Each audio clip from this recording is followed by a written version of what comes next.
Good morning. This is the Los Angeles City Council. It is Wednesday, May 9th. We meet Tuesday, Wednesdays, and Fridays here in the City Council starting at 10 o'clock. All meetings are open to the public, and for those of you who cannot make it to City Hall, meetings are televised on Channel 35, or you may also view it by visiting our website, which is www.lacity.org. I would like to ask Council members Weiss, Wesson, and Zine to please make their way down to the City Council so that we can begin our meeting. It is now 11 after 10. If they could please make their way down to Council, we can begin our Council meeting.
Good morning.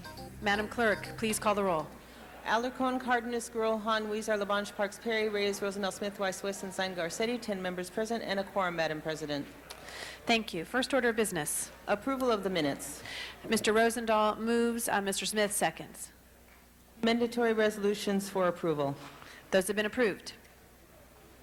Madam President, first items on the agenda are items noticed for public hearings. Items 1 and 2, the applicant consents a continuance to June 6, 2007.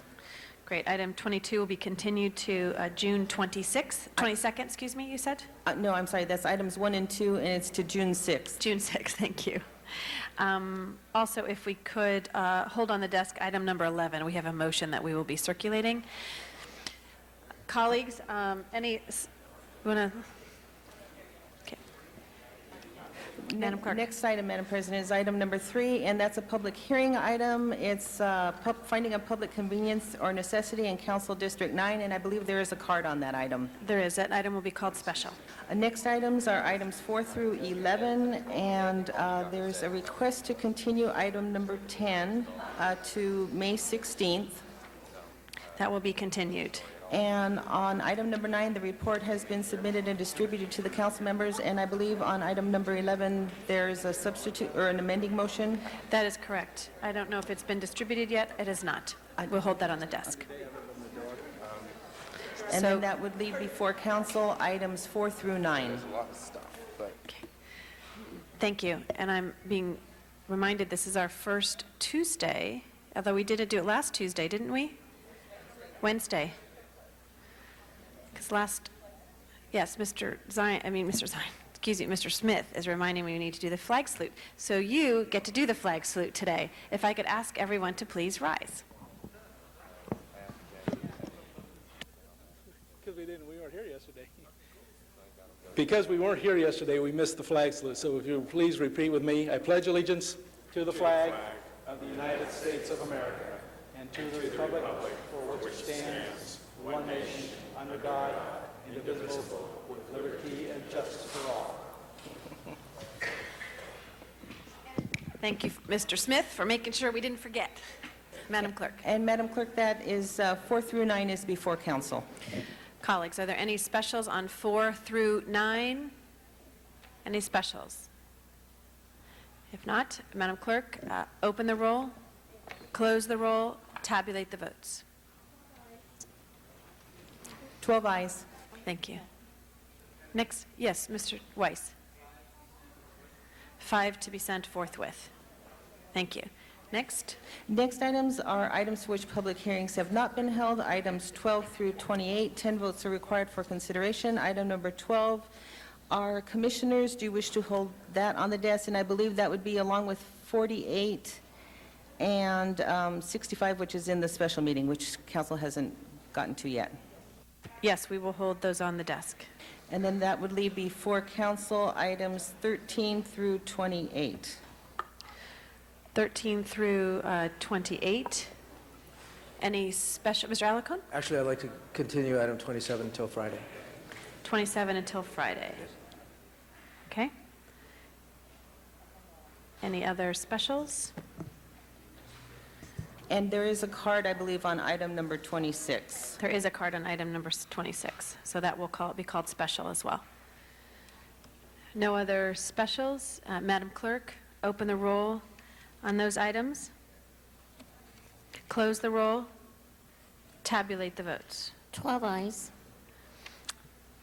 Those items have been approved. Next item? Next item, Madam President, is item number 29. That's a closed session. Do you wish to hold that on the desk? We will hold that on the desk. Then that would take council to the continuation agenda. Item number 30 is a presentation. Do you wish to hold that one on the desk? Yes, we will hold that on the desk.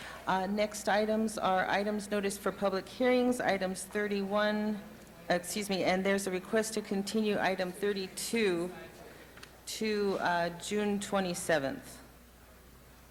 That will be continued to June 27th. We do have a card on 31, so that item will be called special. Next items are items for which public hearings have not been held. Items 33 through 47, 10 votes are required for consideration. And on 33, there's a request to continue that matter to May 15th. That item will be continued. We do have cards on item 46 and 48. Any other specials, colleagues? And we also want to hold 47 on the desk for amending motion. So 46, 47, and 48 will be called special. Any other specials, colleagues? If not, Madam Clerk, open the roll, close the roll, tabulate the votes. 12 ayes. Those items have been approved. Next item? Next items on the, are items for which public hearings have not been held, items 48 through 63, and 48 is being held on the desk. That would leave before council 49 through 63, and I believe there are cards on 55 and 58. Yes, there are. Any other special colleagues, specials? Mr. Reyes? 55 is already special, given the card, so thank you. Ms. Perry? Just wanted to ask for 34 to go forthwith. 34 to go forthwith. Thank you. Mr. Parks? Can we hold 56 until the committee report is distributed? Hold it on the desk until okay. Yes, Mr. Reyes? President, I'd like to ask reconsideration of item number 19 with, I have an amendment, some language there.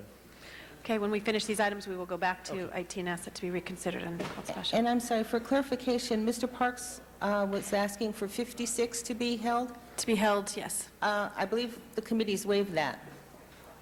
I thought it was a report from another committee. We waived it from Budget and Finance, but I thought it was a Housing Economic Development. HCED also waived. Oh, there is no report. Okay, thank you. Does that mean you'd like it to go forward? Or Yes, you want to hold it fine. on the desk? I Okay. thought there was a report coming. Okay, 56 will not be called special A then. non-report, okay. Thank you. Any other specials? Madam Clerk, please open the roll, close the roll, tabulate the votes. 12 ayes. Thank you. Next items? Madam President, do you wish to recess the regular meeting and go into the special meeting? Please. Oh, Alacon- before we do that, can we reconsider item number 19 for it to be called special? So, Madam Clerk, open the roll on reconsideration, close the roll, tabulate the votes. 12 ayes. That will be held, so I'll call it special. You're welcome. Madam Clerk. Alarcon, Cardenas, Gruel, Han, Weezer, Labange, Parks, Perry, Reyes, Rosenzweig, Smith, Weiss, Westenstein, Garcetti, 12 members present and a quorum, Madam President. Thank you. First order of business. First item on the special meeting agenda is item 64, and that's a special presentation. Do you wish to hold that on the desk? Please. And I believe 65 and 66 are items for which public hearings have not been held. 10 votes are required for consideration, and 65 is a commissioner that's also being held with the other Measure L compensation review commissions. Okay, and we do have cards on 66, so we will call special items 64 and 65. And then do you wish to continue those items to the regular meeting? Please. Do you wish to adjourn the special meeting? We will adjourn the special meeting. And do you wish to take a public comment at this time? Thank you. We will take a public comment. I just want to make sure there were a couple items here noted for forthwith. Item 20 had also been noted forthwith. Did we get that as forthwith? Item 34. I think there was a couple of the commissioners as well that we will do. Okay. Thank you. We will now have public comment. Would ask, call the first four cards, and if we could, there's quite a bit of noise today in the chambers. If we could please ask one, if you do have conversations, to please take those conversations outside the council chambers. Sky Anderson, Melrose Larry Green, Lucille Caruso, and Zuma Doc. Hi, I'm Sky Anderson. I've been a resident of Los Angeles for 7 years. I have a TV show that plays into Hollywood at 11 p.m. Thursday night. First, I want to talk about what happened on May 1st in MacArthur Park. 3 years ago, you couldn't walk in MacArthur Park. It was filled with drug addicts, drug dealers, and gang members. It was not safe. Today, it's safe enough to have an immigration rally there. I live in a very fine hotel on the edge of Skid Row. The Madison Hotel is very well run, but 5 years ago, before Mr. Bratton became the police chief, you couldn't walk out the door without seeing drug dealers exchanging cocaine and heroin and crack pipes. Sometimes the crack pipes would be more numerous than cigarettes.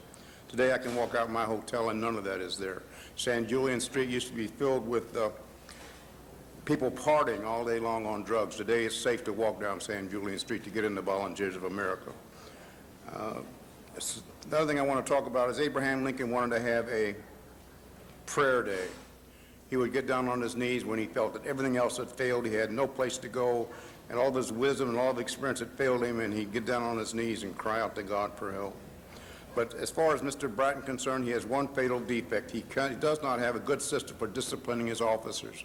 Mr. Parks had that defense. Mr. Parks knew how to discipline his officers. I got angry at a police officer giving him a ticket for walking against a red light, and he knew I was angry, and he didn't do a thing about it. He just, okay, you're angry, and he walked away. That isn't the way it is with Mr. Bratton's officers. They're arrogant, they think they have all this power, and they live in fear. And they need to adopt Mr. Parks' system for disciplining their police officers. They don't have an easy job. They live in fear. They have to tell people what to do that don't want to hear them. They put people in prison. They give them tickets. It's a very tough job, but they need somebody like Mr. Parks to tell them how to discipline these police officers. Thank you. Thank you very much. Melrose Larry Green.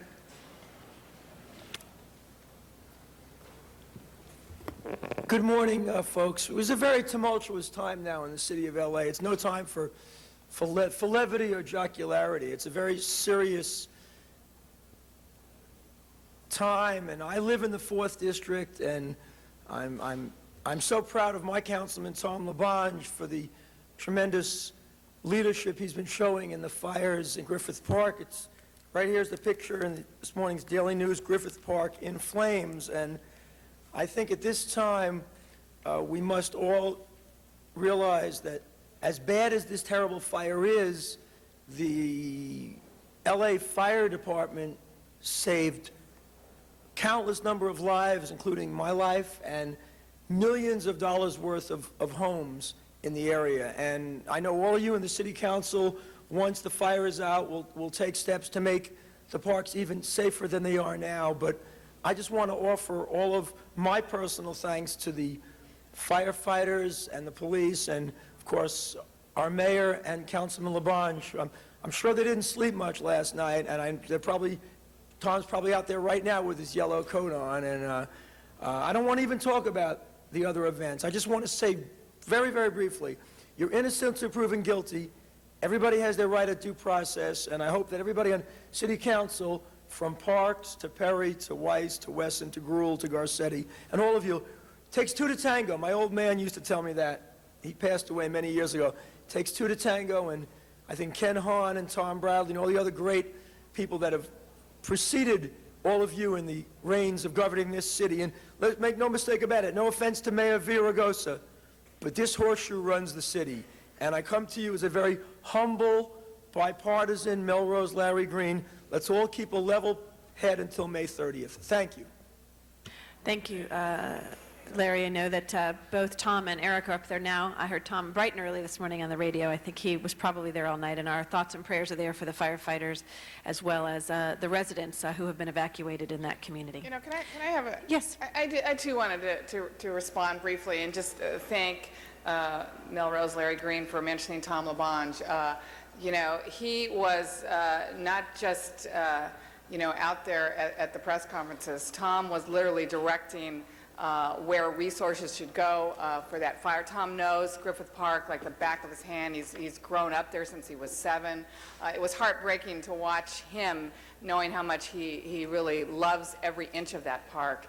And one factoid that I was also glad to hear last night, Station 38's from Wilmington actually was directed to help save the merry-go-round up there. So, you know, fire stations from all over are coming to help. I understand from other cities are coming to help. So, but yeah, you are absolutely right. Tom LaBonge is out there. He's cares about every inch of Griffith Park and is doing a really, really fine job in leadership with this fire.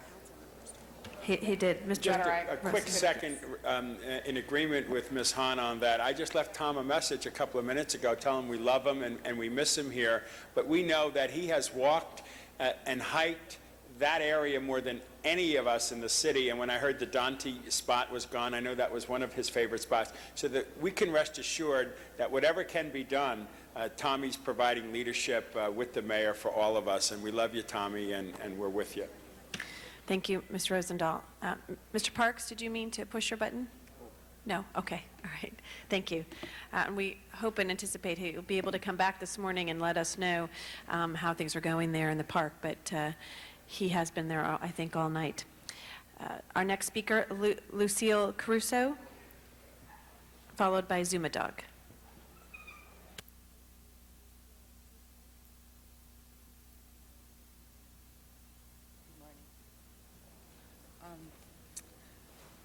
I'm really nervous, pardon me. That's I okay. read this article about social workers to save kids from Skid Row, and I was reading it in Gloria Malina, and that name struck a bell with me because I recalled emailing her in 2005 about a GR case. And it had to do with mail tampering and identity theft regarding 2 cars that I had in another state. The plates were, everything with it. So the rules under GR said you can't have 2 cars, but it didn't talk about identity theft. It didn't talk about where the car, it didn't give me enough verbiage.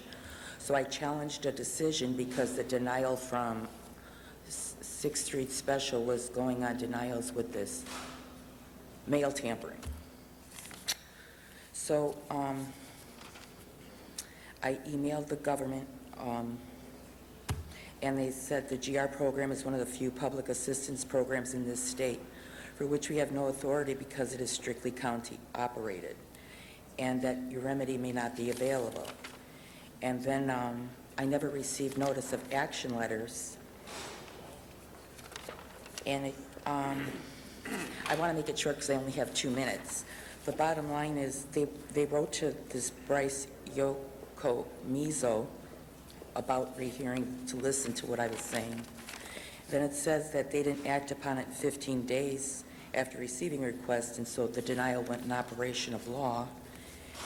And it goes through all this paperwork where nothing gels.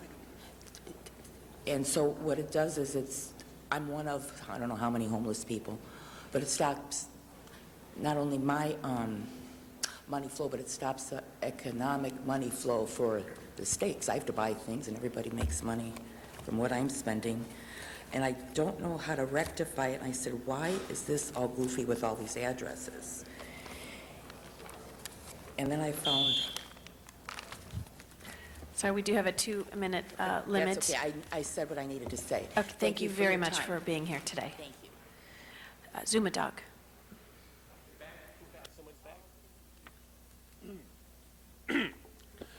Yes, thank you, City Council. I'm here today with a very heavy heart.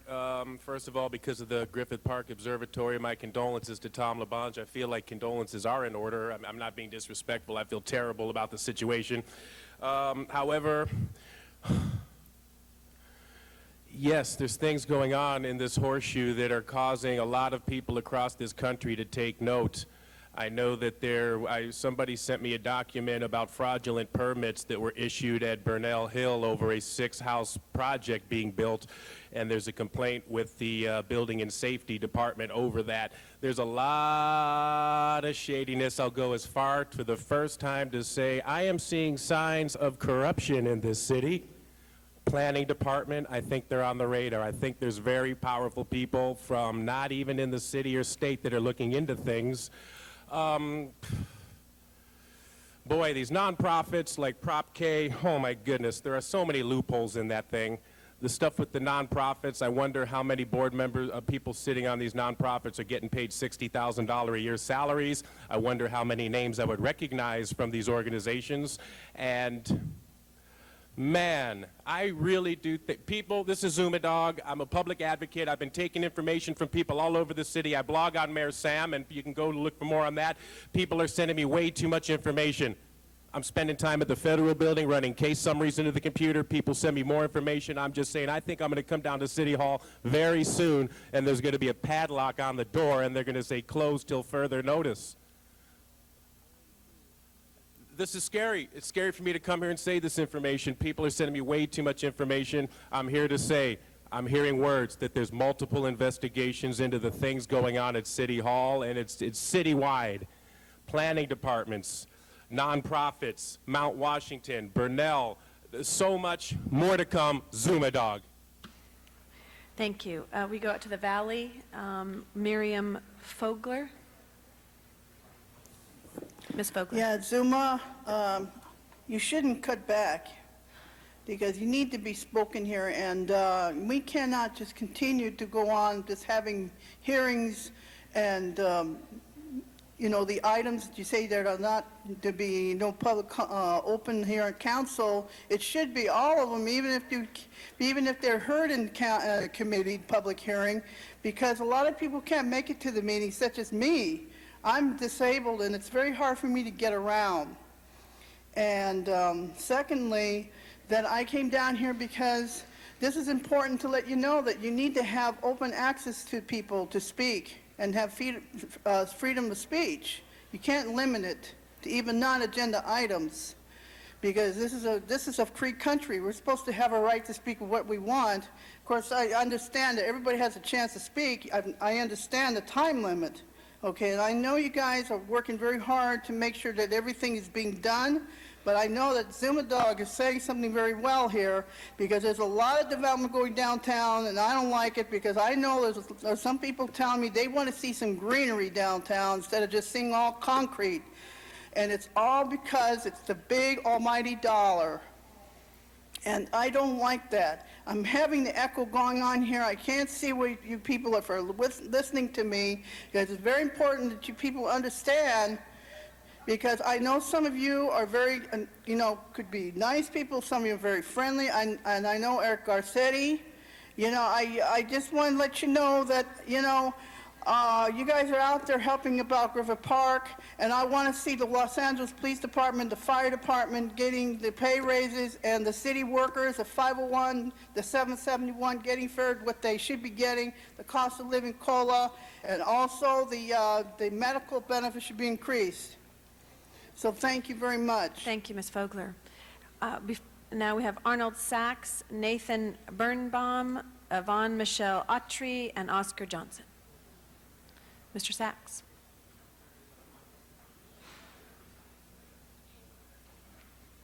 He's coming.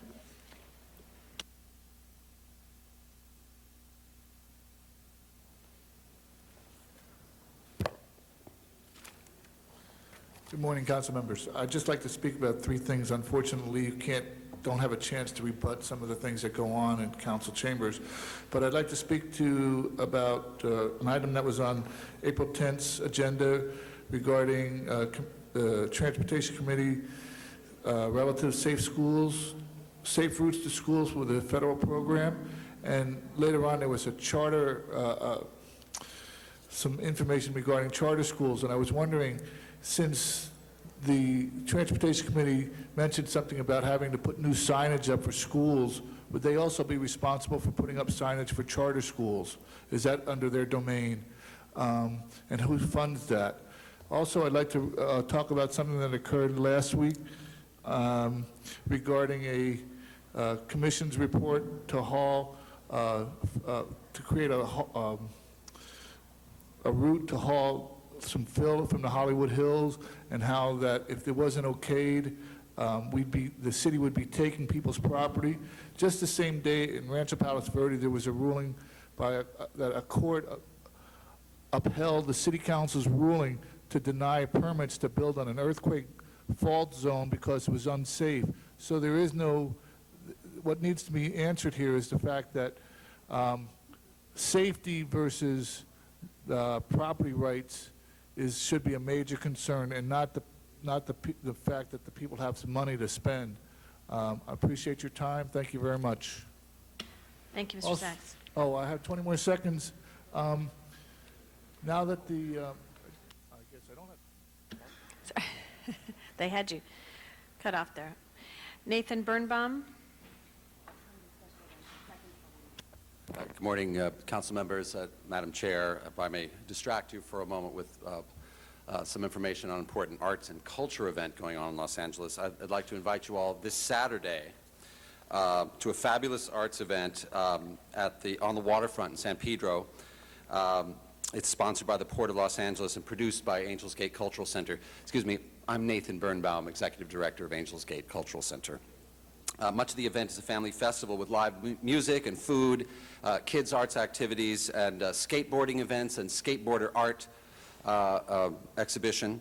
But the key features a series of artworks commissioned from LA artists for installation in shipping containers, which is really a wonderful, fun, and unusual way to center a festival. From 7 to 9 p.m., there'll be an artist's reception. It's beautiful on the channel at night.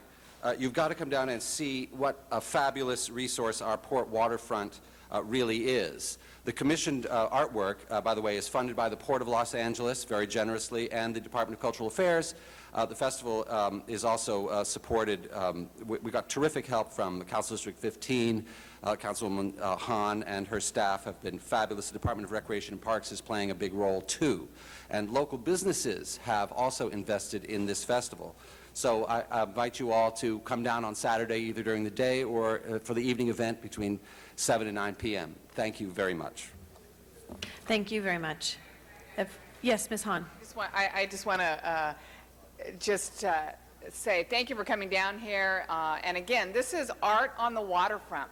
You know, Los Angeles has a waterfront, and it's the harbor, it's the Port of Los Angeles, and you know, we've been experiencing quite a heat wave lately. We actually do have a bit of a cooling trend down on the waterfront, so come on down.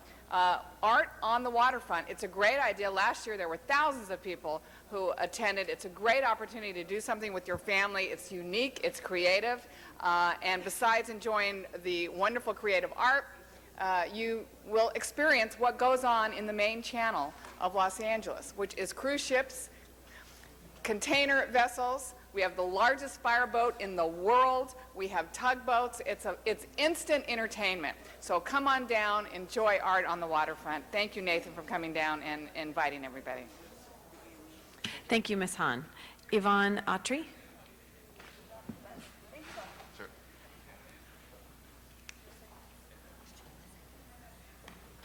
She'll be followed by Oscar Johnson, Alma Romero, and Rayla Soto.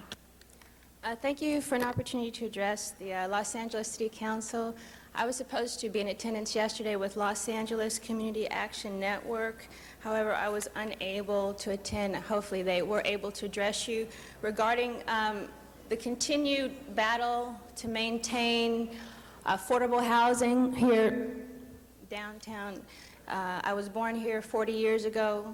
It's been available all of a sudden because of developers and because of the financial, because of the money that's being invested in downtown. I find that Los Angelinos and people that have used and availed themselves of this housing, now our housing is threatened. And I think that's unfortunate. Again, this is America. It's still a democracy. It's not an oligarchy or an aristocracy. That means that we have rights as well.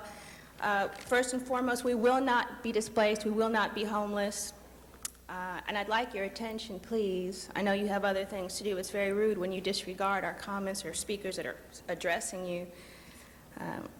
We'd like, again, to make sure that the moratorium is in place. We'd like to make sure that the affordable housing is maintained for those that need it. And if not, then we want to secure the receipt of relocation fees. Also, I'd like to state for the record, it almost seems as if America has waged war against the poor, especially black people and people of color. I don't know if they've secretly gone back to slavery with this New World Order. And it's an economic as well as a racial issue.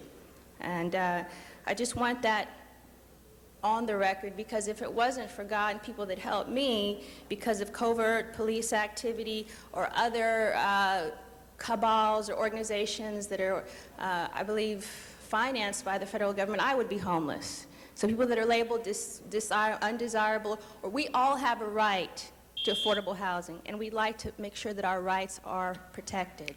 Thank you very much for being here. Oscar Johnson? Oscar Johnson.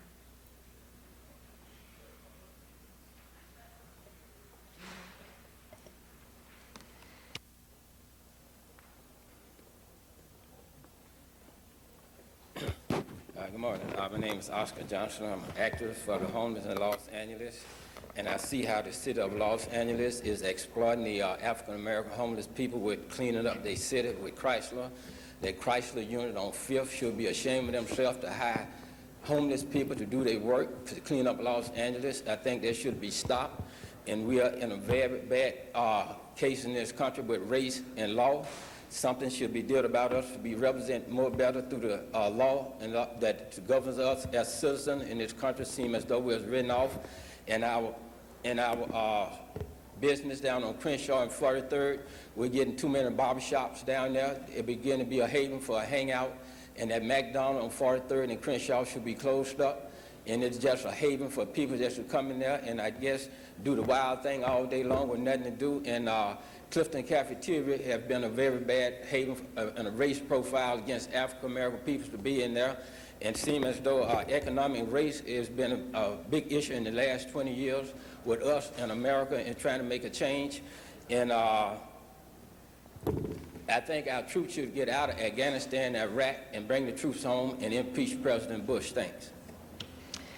Thank you. Our next speaker, Alma Romero, followed by Reyla Soda.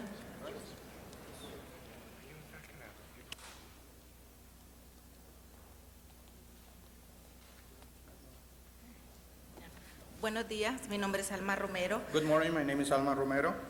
Yo trabajo en el Hotel Westin LAX por 7 años de recamarera. I've been working at the Westin LAX for 7 years as a housekeeper. Hoy en la mañana, a las 9 de la mañana, 20 empleados del Hotel Westin han sido suspendidos por usar este botón de Union. And this morning, around 9 o'clock, 20 employees have been suspended for using the union button. El número de suspendidos va a incrementar durante la mañana porque muchos más empleados están usando los botones. The number of employees suspended will raise during the morning because more employees have been using the button too. Esta es una actividad protegida por el NLRB. This is a protecting activity by the NLRB Act. El año pasado, el hotel suspendió a 39 trabajadores por la misma razón. Last year, 39 employees were suspended for the same reason.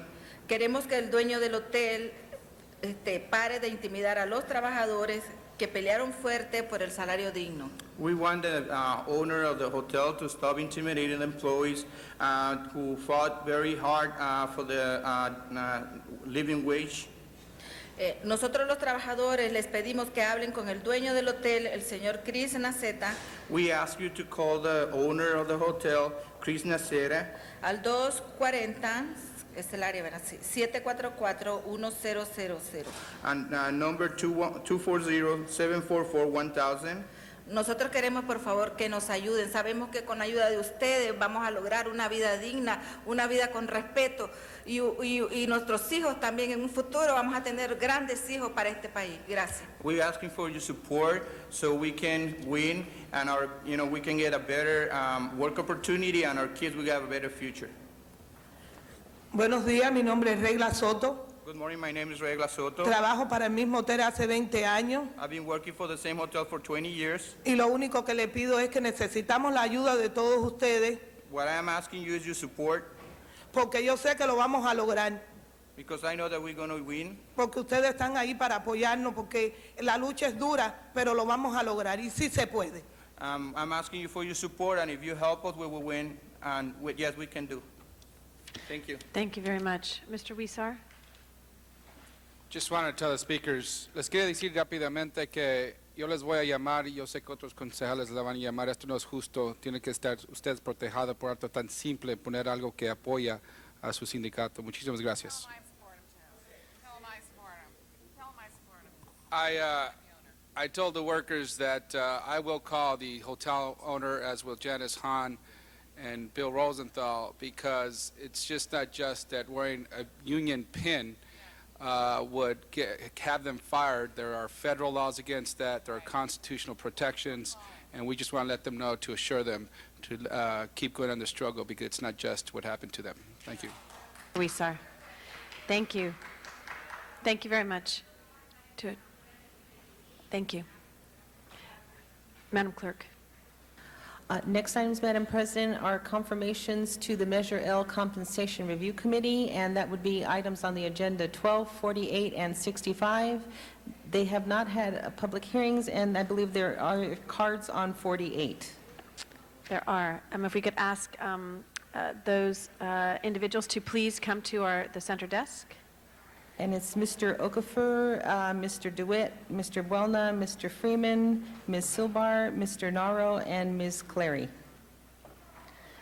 Thank you. And while you're seated, the first speaker, we'll just do the public comment first, Madam Clerk, is Zumadog.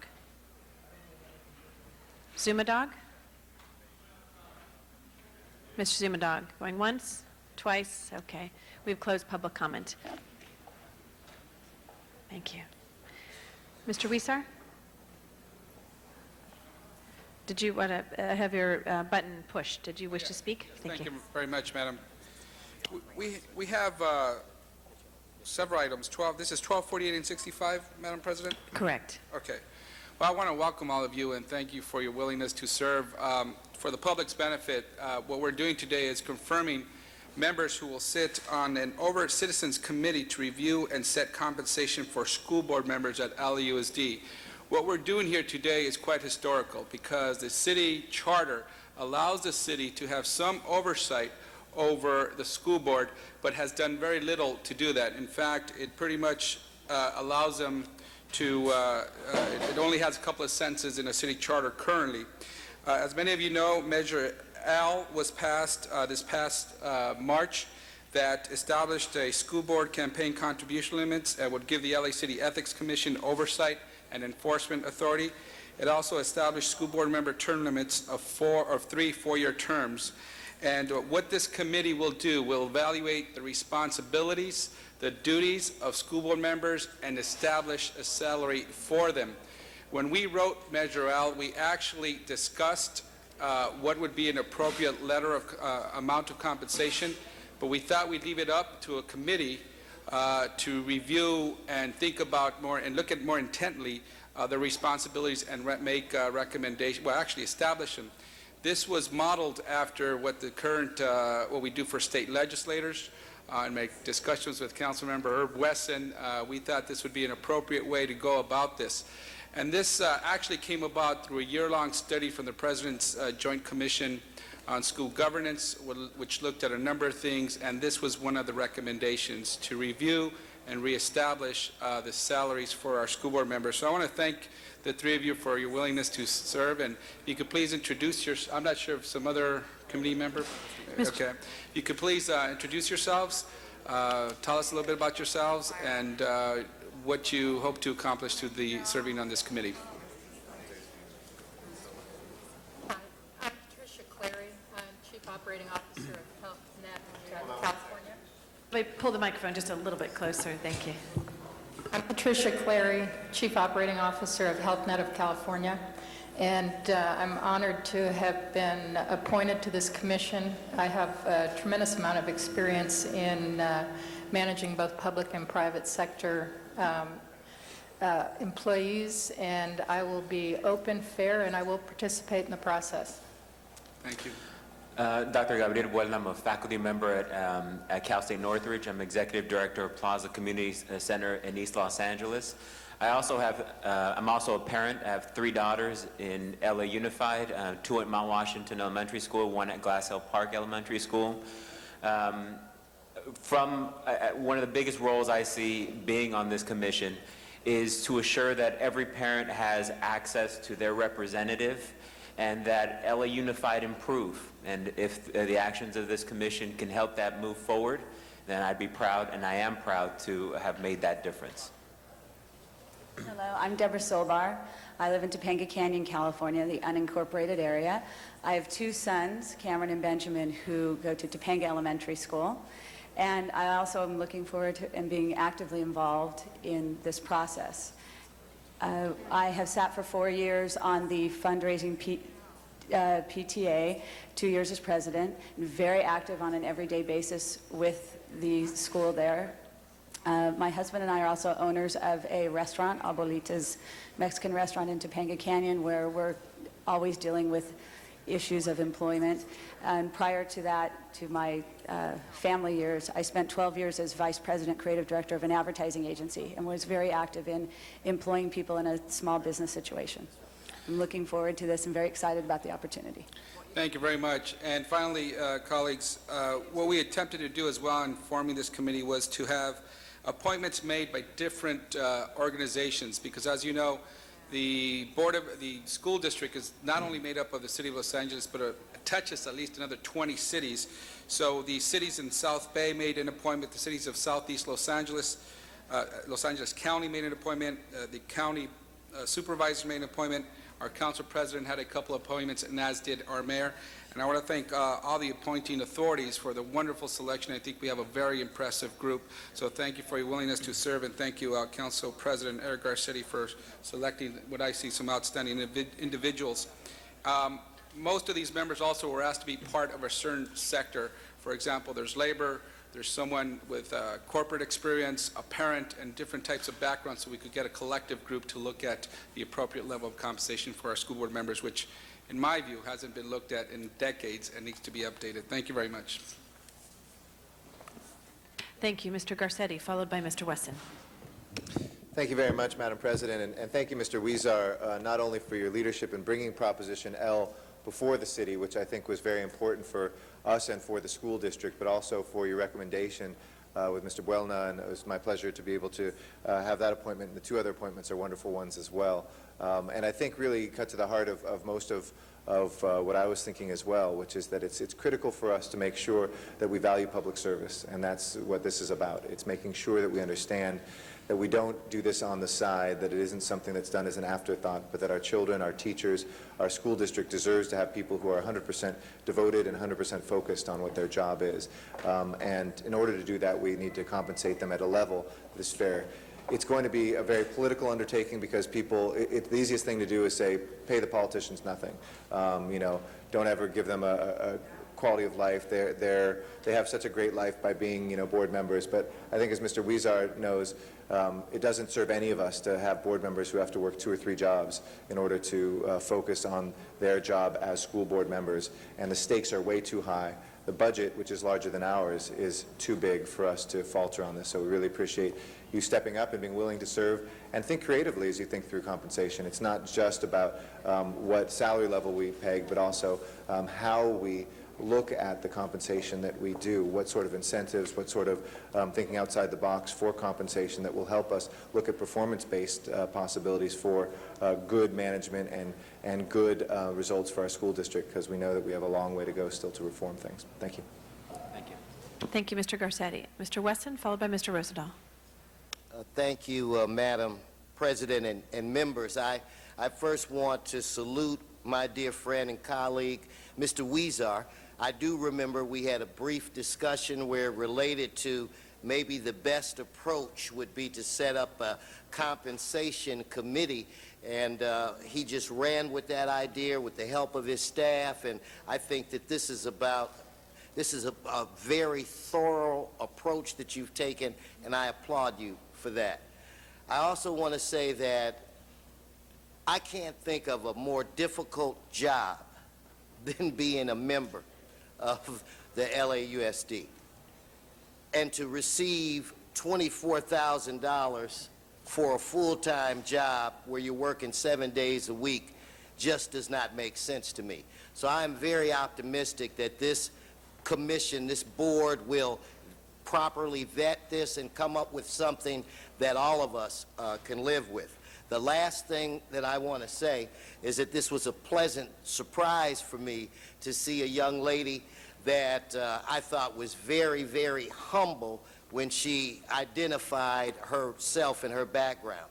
High-ranking member of the Wilson administration when Pete Wilson was governor.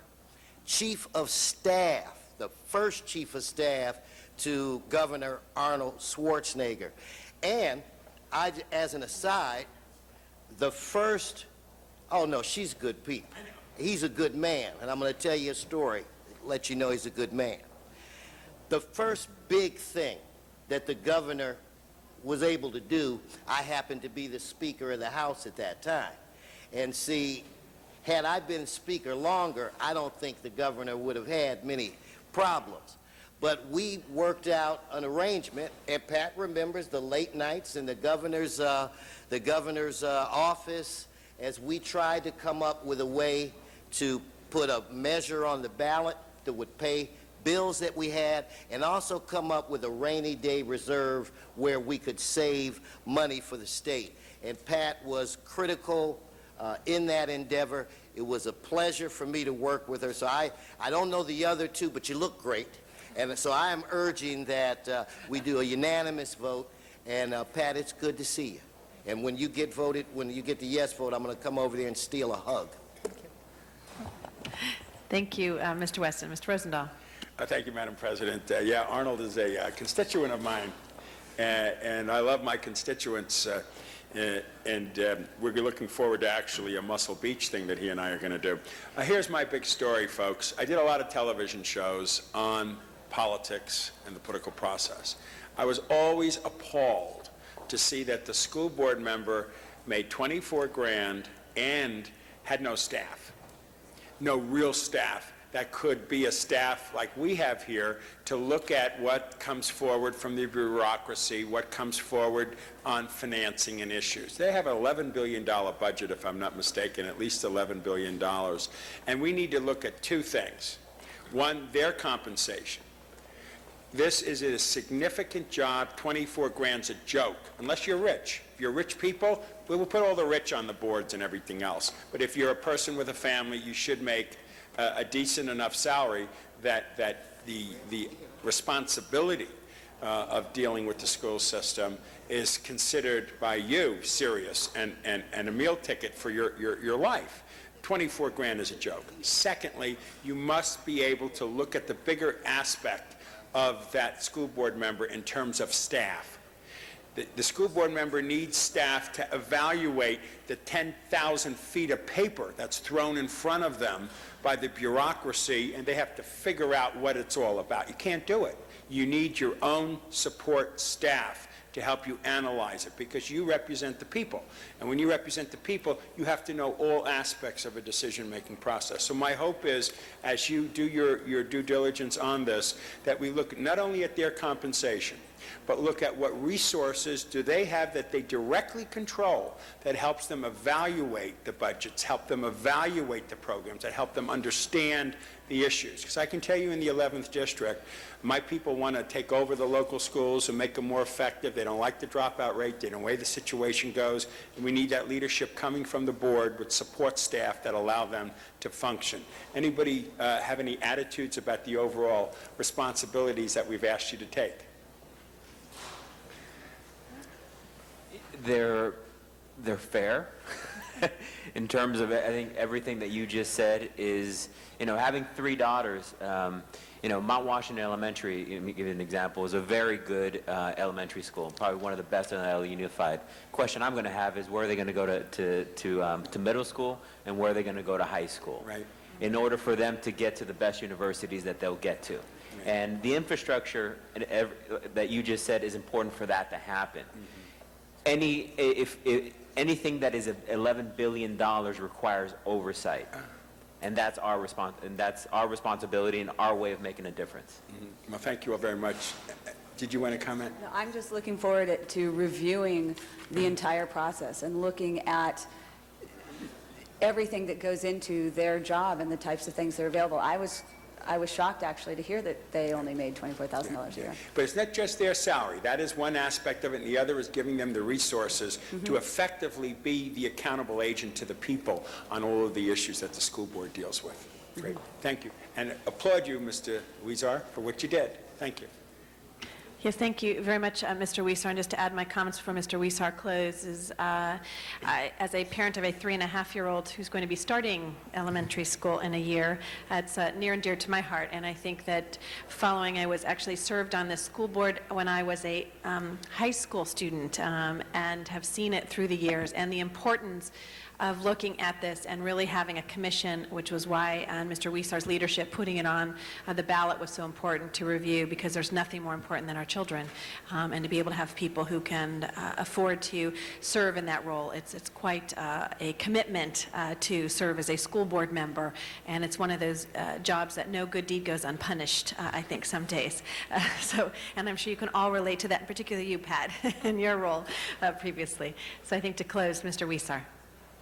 Thank you very much, and thank you, Ms. Groove, for co-signing the ballot designation with us on this, and it passed quite remarkably with high numbers, and there was no campaigning, so it showed that the voters of the city of Los Angeles want to see some reforms, some changes at the school district. And Mr. Rosenthal, I do remember going to your show, and every time I left that show as a school board member, you'd tell me, you guys got to be paid more, and that's why I love getting on your show, because you felt my pain.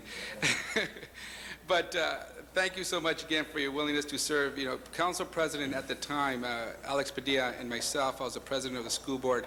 We recognize the necessity of getting more accountability to the school district, and we felt that it started at the top with the people who are ultimately responsible for the performance of the district, and that's the school board members. This commission, this committee is but one component of many others that the President's Joint Commission came out with as recommendations on how to improve the governance of LAUSD. There's a number of other recommendations that have yet to be implemented. We did our part. Council President Padilla and myself said that whenever the report came out, we will do what's within our jurisdiction to implement those recommendations. We've done it with term limits. We've done it also with reviewing the compensation, and also to impose more ethics at oversight at the school district. The recommendation that actually came out from the President's Joint Commission, they actually, I think, said a certain number, but it was more than what it is now. There was a lot of opinions on this council, whether it should be really high or just bring it up a little bit, but not too much. So we thought this was the best way of going about it. I would suggest that you look at all the documents that were looked at by the President's Joint Commission. I don't think there's any other body that has examined the governance of LAUSD in as much detail as this commission. And I'm sure there's a lot of information there for you to look at to find out what the responsibilities are and all that other good stuff. When I compare my duties now as a council member as when I was a school board member, I think the demands on my time were just the same, but I don't have to have another job here as a council member. So that's kind of my experience of serving as both capacities. So thank you so much, and we look forward to you coming up with your findings. Thank you. Thank you. Thank you. Thank you very much. There are no other speakers on the queue. Madam Clerk, please open the roll, close the roll, tabulate the votes. 13 ayes. You've been approved. Congratulations and good luck. And those will be going forthwith. No, Madam Clerk, that we do have amending motion number 47A that has been distributed. If we could take that item now. Madam Clerk, I know I'm going fast, sorry. Open the roll, close the roll, tabulate the votes. 13 ayes. That item has been approved as amended. Next item, Madam Clerk. Next item, Madam President, is item number 64, and that is a special presentation by Dr. Dolores Conway of the USC Lusk Center for Real Estate's 2007 CASD and Multifamily Market Report. Great. If we could please have you come to the desk. Please sit at the table.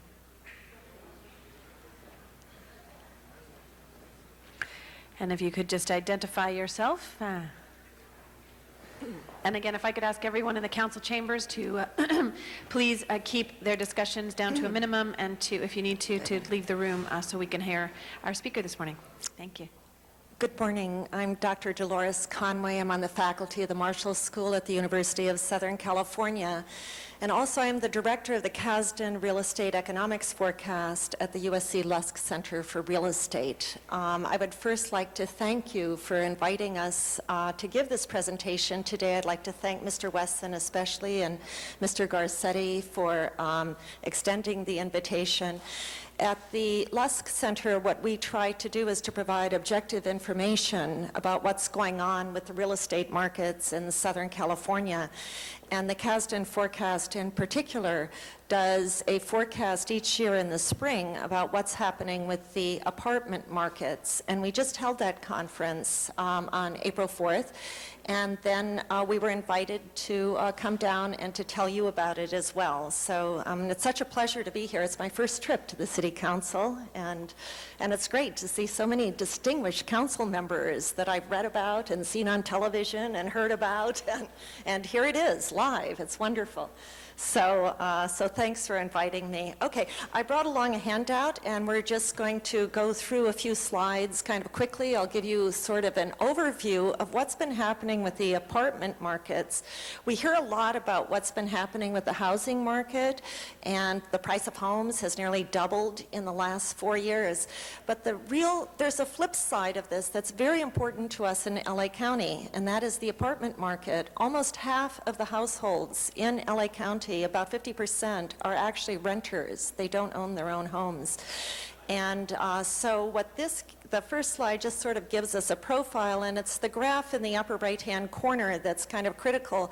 Those blue bars show what the rent increases are looking like. And in the last 2 years, they've jumped up quite a bit. And part of the reason for them jumping up is that black line at the top, which is showing that occupancy rates are going up in apartments, and they're going up throughout the entire county. Now, if we go to the next slide, you'll see that the average rents in LA County vary quite widely. The west side, West LA, is the most expensive. The areas around Santa Monica, Malibu, et cetera. And those are about $2,100 a month. The cheapest areas are down in the Antelope Valley, where average rents are still about under $1,000 a month. And East LA, which also includes, by the way, Central Los Angeles, the rents there are about $1,200 a month. Overall rents for LA County right now are at about $1,500 per month. And when you multiply that by 12, you come up with $18,000 a year that is being spent on rents. We have some of the highest rents in the nation. We are about 4th highest in the nation, right after New York, Boston, San Francisco, and then there is LA. So rents are becoming quite expensive in Los Angeles. Okay, if you go to the next slide, this is also reflected in the fact that the supply is tight everywhere. Vacancies are below 3%. Normal vacancies might be 4 to 5%, but everywhere supply is tight. And it's very difficult to find apartments right now. People have to search long and hard to even find a place to rent. Some of the tightest vacancies are downtown Hollywood, West LA, and the San Fernando Valley. But the real interesting thing is that the vacancy rates have really tightened up a lot. If we go to the next slide, we like to look at some of the dynamics in terms of what is causing this, what is contributing to this. Well, everyone, especially if you're a homeowner, how many people here are homeowners? Quite a few. Okay. And you've seen wonderful price appreciation in your homes. In the last 4 years, median price of homes has doubled everywhere in LA County, and it's gone up even more in the last 6 years. And there's been a lot of discussion of this, and have been in the press quite a bit. What's interesting, though, is the very next slide, and these are some computations that we did. The next slide, which shows the monthly house payment versus the average apartment rent. In the early part of this decade, even though prices were going up quite a bit, the monthly house payment wasn't going up quite as fast, and that's because interest rates were falling. But then the Fed decided to start tightening up on interest rates, and so they stopped falling. And what happened then is that potential homeowners received the full effects of the high prices of homes as well as higher interest rates. And so in the last 2 years in particular, actually 2004, 2005, and a little bit in 2006, what we're seeing were then big jumps in the monthly payment. This is actually and this would be for a fixed rate mortgage. So what's happened now is that there are real affordability issues. And I think the percentage of people who can actually afford the median price home in LA County is less than 10%. It's right around there. And so as a result, many more people now are choosing to rent rather than to buy. Some of them are shut out of the market and just can't afford it.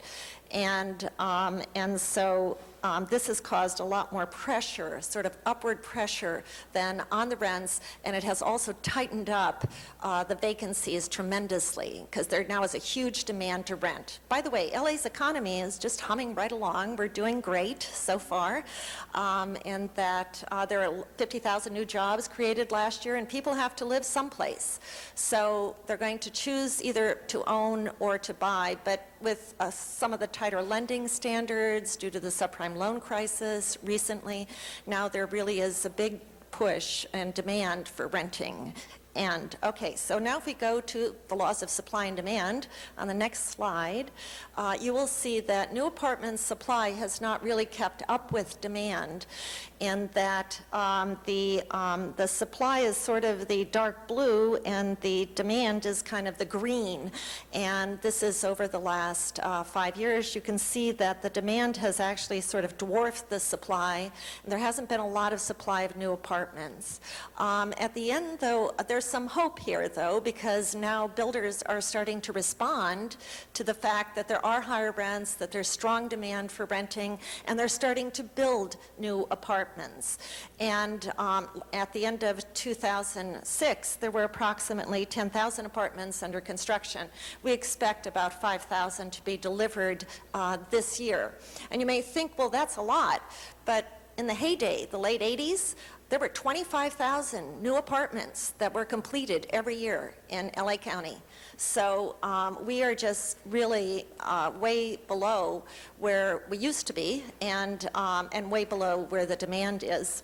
Okay, now another thing that has taken away some of the supplies on the next slide, and that is condo conversions. And I know this issue has come before the council many times, and it's one that that the council is carefully considering. There is what's happened has been that a lot of the apartments that were scheduled for development in 2004, 2005 actually were altered, and instead they were upgraded and came out on the market as condominiums instead. And there were still quite a few condominiums conversions in 2006. But the good news on this is that the whole housing market now has slowed tremendously, and that condos are no longer appreciating in price like they used to, and you can see this in all the different Western markets. And here in LA, prices are pretty much flat last year from the previous year. So there is not as much interest now, there's not as much demand for purchasing condos, and as a result, a lot of the condo conversions have actually been tabled and by many of the developers, and so the market pressure for condo conversions has eased, and instead the market pressure for apartments now has actually increased. Okay, if we go to the next page, this sort of shows what's happening throughout LA County. It's just the Hollywood area, but what we're seeing then happening as a result of these market forces is that vacancies are going down and rents are going up. And what's interesting is that rents are going up in all the buildings. They're going up in new buildings that were built after like 2000. They're also going up in older buildings that were built, say, between 1990 and 1999. And we're seeing this throughout all the submarkets in LA. So the next slide shows what's happening then in some of the main submarkets that the city might be interested in, and what has happened with rents that I think a lot of people are not aware of, and that is that rents have really increased in the past 4 years. We're seeing rent increases on the order of 30% over 4 years. And I mean, it's not like 100% in terms of the price of homes, but still 30% rent increases. This is quite a bit higher than inflation, way beyond the national average. And some of the areas have been the downtown area, of course, Hollywood, West LA, that have seen some of the biggest rent increases that have been going on. Okay. I wanted to show you then what the effect has been of some of these rent increases. If we go to the next slide, you'll see a map that shows Southern California, and this shows what the average rent per square foot looked like in December of 2002. And this was around the time that the housing market was really taking off. And rents, there were still a number of, fairly affordable areas that what that yellow indicates is that yellow would be roughly the rent. It would be roughly a $1,000 rent for roughly a 750 square foot apartment. If it's green, it means the rent is cheaper than that for like a 750 square foot apartment. If it's pink, and especially moving towards red, it indicates that the rent is more expensive than, say, $1,000 a month, okay? Let's then, so you can see that the green areas are primarily in the outlying areas of Los Angeles. The Inland Empire, San Bernardino, Riverside have always had pretty affordable rents. They've had affordable housing relative to Orange County and Los Angeles. The pink areas are, sort of the west side of LA, also the South Bay of LA, and you can see that parts of Orange County also are pink. Okay, but now if we go forward to where we were at the end of last year, you can see that we have a lot more pink area, and we also have some red area, which is in West LA. We see heavily pink area. It would be very difficult right now to try and find an apartment that would rent for $1,000 a month. That would be about 750 square feet. What this is doing is that it's pushing it's pushing sort of people who are looking for places that might be a bit more affordable out towards more outlying areas, more towards Riverside, San Bernardino, and the very northern part of LA County. So there has been a fairly dramatic change that has happened over the last 4 years. In summary then, in terms of our outlook, what we see is that we expect apartment occupancies are going to remain very high because these market pressures will continue, at least in the short term, and that we'll have very tight vacancies. The rents will continue to rise. In 2005, rents in LA County rose 7%. Last year, they rose 5.6%. We expect that they'll rise an additional 5% each year for 2007, 2008. The other takeaway is that condo conversions have really slowed dramatically, and now there is interest in building new apartments. The primary areas of development are downtown. The City Council, actually, through the Adaptive Reuse Ordinance, has precipitated a lot of this development in terms of the conversion of industrial land into residential land. So that has really kind of revitalize the area, and there's a lot of development in downtown LA. Also Hollywood, where there are a lot of transit-oriented developments.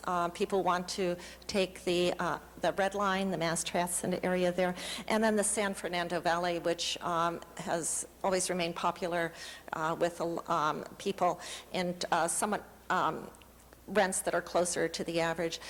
One thing that we should mention, though, is that most of the new supply is going to be for high-end apartments and not for affordable apartments.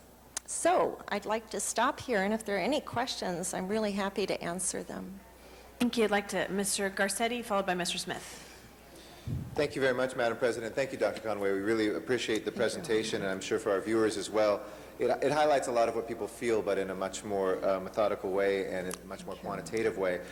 Certainly for all of us as council members, we feel those changes in the housing market very directly from our constituents. Exactly. And one thing we've discussed a lot around here is what a housing wage is, that computation of what an average person needs to earn an hour to afford a market rate, one-bedroom apartment, which is edging up to about $30 an hour. So that gap between what people are earning and what apartments are costing is certainly a critical factor to watch. Also, I really appreciated the maps because I think when people ask us always, why is traffic get worse and worse each year? Part of it is population growth, but even more dramatically is the way that people are being pushed out further and further and need to drive into their jobs. That's the factor that's probably reversed traffic in this city so that people now commute from the core to the west side because jobs were added there, but no apartments were built there. And I think also I just wanted to address one myth that some people sometimes come to us and say, oh, the city doesn't want to see any apartments built. We clearly want to see a whole spectrum built. I think you understand how important in the housing market, as Henry Cisneros, our former HUD secretary, said, you really need the full spectrum. Whether you're homeless, you need shelters, you need transitional housing, you need permanent supportive housing, you need rent control apartments, you need apartments that are market rate, first-time home ownership opportunities, and full home ownership at market rate. And getting people on that ladder, they can't necessarily jump up to home ownership without good apartment opportunities first, where they're able to save some money and get into decent housing. I was wondering what sort of incentives you think the city needs to be doing to continue to build more apartments. I mean, the biggest problem I've always believed is our own NIMBYism of saying we don't want to build. Sure. But beyond that, you know, in terms of anything regulatory or incentive-wise, do you know what other places are doing to help more apartments get built that we should be looking at? I'm a little familiar with what San Francisco is doing, and that is that they have really moved into higher density apartments. I think zoning here could really, zoning regulations and maybe the relaxing of some of the zoning regulations around key areas. It's very difficult, of course. These problems are challenging, but moving more towards high rises with smaller units. We've seen that the market will respond to smaller units. People are happy to live in like 750 square feet, or even, you know, even a little bit lower, as long as it's more affordable. And then with a lot of the new design developments that have come into place, these apartment units can be made very efficient, so that they become very attractive and can be offered at a somewhat lower rental rate, let's say, than a high-end luxury unit would be. I appreciate that. And that's one thing. Mass transit, I think, also, I know you follow this all the time, but mass transit helps because a lot of the more affordable areas are farther out, and with additional transit possibilities, then we could extend the reach. And the East Coast has certainly taken that alternative. And I think the mayor and this council's embrace of trying to put housing near where those transit corridors is critically important as we develop them. So. Those have been very popular where the transit corridors are. And some of the easing that goes with that of some of the parking restrictions, because then you can definitely build more units. If many of the tenants are taking mass transit and maybe don't need, you know, the tremendous parking spaces. But I totally agree with you. It has to be a whole portfolio of options. I think one of the great strengths of Los Angeles is its diversity. And there is not going to be one solution, but there will be many, many small solutions, which will probably be effective. Well, thank you for contributing to the solutions. As I know our chair, Mr. Wesson, the rest of the Committee of Housing Community Economic Development Committee, we are committed to seeing that entire spectrum occur. And also we take to heart that 30% increase in rents is something that's very difficult for people out there. At the same time, we have some landlords who are good landlords who don't see any turnover in their rent-stabilized units, that's right. and they get penalized for that. So where we can figure out a way to share some of that burden to keep people who are keeping good apartments online and not just reward those who keep their apartments in the worst conditions, because then they get the higher turnover and they get the higher rents, is something that we're very closely looking at as well. So thank you for this great study. I enjoyed reading it, and we look forward to implementing many of the things that will come from it. Very good. Thank you very much, Mr. Garcia. Mr. Smith, followed by Mr. Reyes. Yeah, thank you very much. And Dr., very insightful stuff, a lot of stuff to digest yet. So, but a couple things jumped out at me. I just want to kind of question. When I look at the occupancy rate, which increased from 96.2 to 97.3, is that to a point of basically saturation? Oh, yes, we're definitely at saturation. So there's not money out. So then there's not, I mean, it will get tighter, I'm sure. But the numbers get diminished to the point where you're not going to see much more tweaking going on in those numbers, because there's not much. That's right. There isn't much room left. It's like full employment is 95%, not 100%. Exactly. Yes. Okay. Yes. So as I look at that and say, okay, we've reached that level of pretty much absolute occupancy. The population continues to grow. It's obvious demand is very high, and it has been for a number of years here. It has. Yet we haven't developed a lot of apartments. So the question becomes, up to this point recently, with the adaptive use and a few changes that have spurred some of that, up to that point, what were the major disincentives to people investing in the apartment business? Because obviously the demand was there. business was there, was there profitability issues with rent control? Was there land use issues? Yeah, it is primarily the very high cost of land that has prevented the development of apartments. I mean, I did an interview, I think, with the LA Business Journal last year that said builders, 2 years ago, that builders can't pencil apartments. And because of the high cost of land, it's been very difficult to actually cover the costs as when it's just a rental. It was far easier to then convert those units to condominiums and to sell them as condominiums. But now that market has really slowed down. The whole, buying market has slowed down. So some of the developers are coming back to apartments, and we even had a reversion downtown. The Mosaic development was, I think it was going to be apartments, then it was going to be condos, and actually now it's being released as apartments. So partly the market will help with this in terms of providing the incentives, but it's really the high cost of land that is really doing it. And so what drives developers to make that pencil work is the ability to recuperate their investment or return on investment. So when you look at return on investment, what has held that down? Because I see apartment rates increasing dramatically in LA. Has it been rent control? Has it been market rate has not been enough to overcome the cost of land? What it was is that the rents did not really increase that dramatically in LA up until about 2003, 2004. And then it's really been the last 2 years where rent increases really took off. And I think that is actually helping. I know, Mr. Kasdan, for example, big developer of apartments. He loves apartments, and he is now getting very interested again in apartments because when you see, 6, 7, 8% rent increases, then that can help to, give the return on investment. But prior to this, we had very small increases in the rents. So that the question begs then, in a normal economic model, if demand is high, then prices would rise if supply is low. Exactly. So why hasn't that happened in LA? It is happening. It is It's happening now. Yeah. Why didn't it happen up to this point, though, the previous decade? Because, well, first of all, we were still kind of recovering from the 1990 recession, which there was a lot of overbuilding that went on there, and so the vacancies weren't nearly as low as they are today. And then, of course, things started to pick up in the late 90s, but now what we're seeing, then the 2000 recession hit. And I think it's been because now we have decent job growth, and so they can get those rents. Do you see? Because the economy has improved, and we're seeing a lot of new job created across diversity of industries.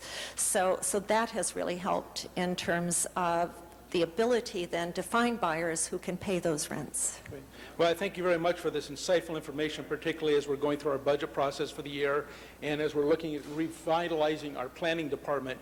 And with that, I'll turn it over to Mr. Reyes, who's chairman of that committee, but he's got to deal with the issues of land use and how it impacts on this. So thank you very much for this information. Appreciate it. Great. Mr. Reyes. Thank you, Madam President. Thank you, Councilmember Smith. Welcome, Dr. Conway. Thank you, Mr. Reyes. I appreciate the bird's eye view of these trends and these pressures that we're feeling. But I wanted to ask you, from a policy point of view, we have a history in the city of putting together policies like specific plans that limits where we can build. And yet we have other parts of the city without specific plans, but where you have high concentrations of people living. We have 2 or 3 families living in one-bedroom apartments. That's right. So in this policy deliberation, as we go through the process of a rejuvenated planning department, and we're now embarking on community plans, what role can we play in looking at these specific plans and these community plans to allow for more apartments? What issues do we need to address so that there's a stronger engine for the supply side to meet the demand? Yes. Well, I think that we have to start building up, actually, Mr. Reyes, and higher density, more high-rise buildings. And of course, the council would be significant in terms of approving increased density and zoning. I think the council did take a huge step forward with the adaptive reuse ordinance. I mean, all those abandoned industrial properties downtown or parking lots, they just saw what a wonderful opportunity to build new apartments there. There are still those possibilities in areas of the city, but now we've got to go street by street and block by block in order to find them, because we don't have large amounts of developable land anymore. One of my first actions as a policymaker, as a council, is to take adaptive reuse citywide with the understanding it would open up these opportunities. Yes. After all the hard work the planning department did to put that policy together. But we have a history in the city where one area of the city has over, I'd say, anywhere between 75 to 100 specific plans. Yes. How it controls its space, which is where you probably see the red areas and the pink areas. And there's other parts of the city that don't have a specific plan, but yet the demand is there. The cost is rising because there's so many people concentrated there. There's a tremendous demand for workforce housing. There's a tremendous demand for affordable housing. Usually the financing of these is patched together, and it is a consortium that contributes to this, including the city, in order to make it happen. And Would you say it's about time that the stakeholders, like the neighborhood councils, the homeowner associations, the realtors, begin to identify where we can build these facilities, as opposed to telling us where we can't build it? yes, I think that, and I think that there is, that there are a number of that there's a lot of interest in that, and people are moving forward on that.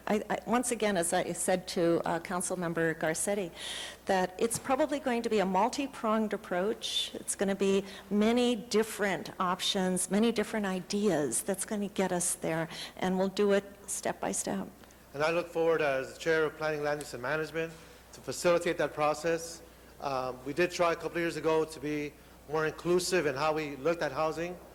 I think today we need to start connecting the dots and establish those links where we identify infrastructure capacity with the notion of compatibility with neighborhoods, so we can identify those, either there's that green light or that safe zone in which we know we can build housing. And that's something I look forward to working with you and the other professionals who have an understanding of this real need. So thank you so much for your hard work. And we look forward to the same, Mr. Rios. We do. And trying to provide accurate information along the way. Thank you. Appreciate it. Thank you, Mr. Reyes. Mr. Zine, followed by Mr. Rosendahl. Thank you, Madam President. Good morning. Good morning. The issue of infrastructure, transportation, Yes. schools, police, it seems that when we're discussing housing, those other elements are left aside, are pushed aside. Southern California Association of Governments has the 6 counties where they say we mandate that you build so many residential units. And we have 113,000 that we're supposed to build. I don't know where we're going to put them, but we keep going higher and higher. The roads get more and more congested. People get more and more frustrated. The water problem that we're having in this state, and I met with one of the individuals from Metropolitan Water recently in Sacramento, that there may be a crisis looming if we don't have the rain to bring in water and the snow that helps keep our desert wet. What about the other aspects? Because what I hear is that Those are critical aspects, Mr. Zine. I'm so glad that you mentioned them. They're absolutely critical. One of our other centers, institutes at the Lusk Center is the Keston Institute for Infrastructure. And it is totally about infrastructure, because you're right, real estate development is not in a vacuum. It is done in the context of a community, and the infrastructure is absolutely critical. The mass transit, the water, the electricity, the power, everything goes hand in hand. But it doesn't seem that our transportation system can handle the current demand. If you look at the Santa Monica, the 10 freeway, or the 405 freeway, Yes, the definitely. commute starts at 5 a.m. Early morning news starts at 5 a.m., and it keeps on getting earlier and earlier. If you go out to the eastern part of the region near the 605 and the areas out in Glendora, Azusa, the folks that live out there work in metropolitan areas, the long commute. Yes. They're burning gasoline at $3.50 a gallon. I hear the prediction is $4 by summer. As that continues to erode spendable cash for families to enjoy some of the niceties, go to a restaurant, buy a new pair of shoes or whatever, that all affects the quality of life and the environment and our economic vitality. But when I hear about housing, and the condos were popular, now they're not as popular. Apartments are popular, the interest rates go up, the interest rates go down, the housing prices fluctuate, et cetera. Homes that sold in the $40,000 range brand new are up in the $500,000 range now. Unbelievable. So while we look at all this, and you look at the west side where people talk about the 405, how you get to the airport, we don't see any solution. All we talk about is build more to accommodate more, and the job market seems to evaporate, where we see industry leaving. We find that there's a disconnect. And what I look at, like Warner Center, which I represent the San Fernando Valley Warner Center, Yes. where they're trying to put more and more residential, and we've said, well, what about the job balance? And the The infrastructure. people who work at Macy's and work at Nordstrom's and work in the restaurants can't afford the current apartment rates that are $1,500, $2,000 to rent. So they live in other areas and commute and jam our roadways. What about the realistic connection, so we don't end up with more and more gridlock? As all the surveys show, people are very frustrated with the time it takes to travel anywhere. We don't have a viable public transit system like New York or Europe, where you can get on a public system and get there in a reasonable amount of time. We're disconnected. From the San Fernando Valley, I can't get to LAX on a public transit. It just doesn't exist. That's right.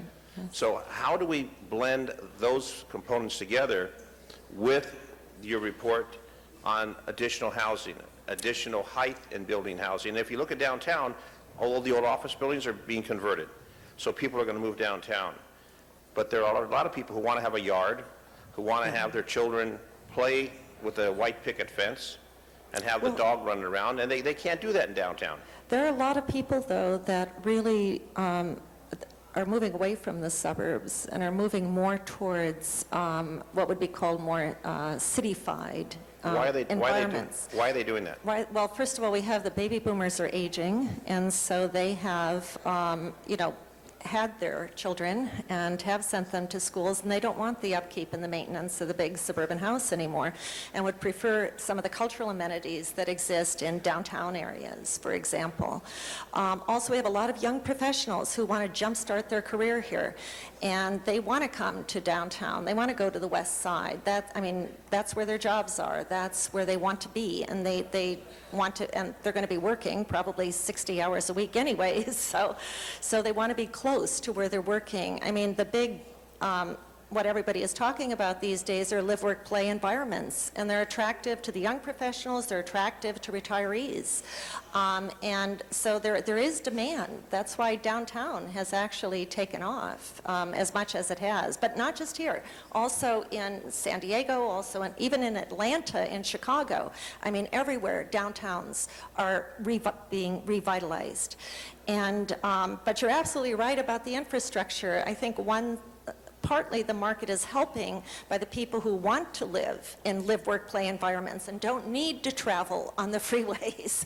And, and as bad as the gasoline prices are getting, I mean, it is encouraging more carpooling and to try to get some of the cars off as a way of economizing. It's just like, I forget who said this, I think it might have been Mr. Reyes, that people are doubling up in apartments, they're doubling up in condominiums to be able to afford it. Right.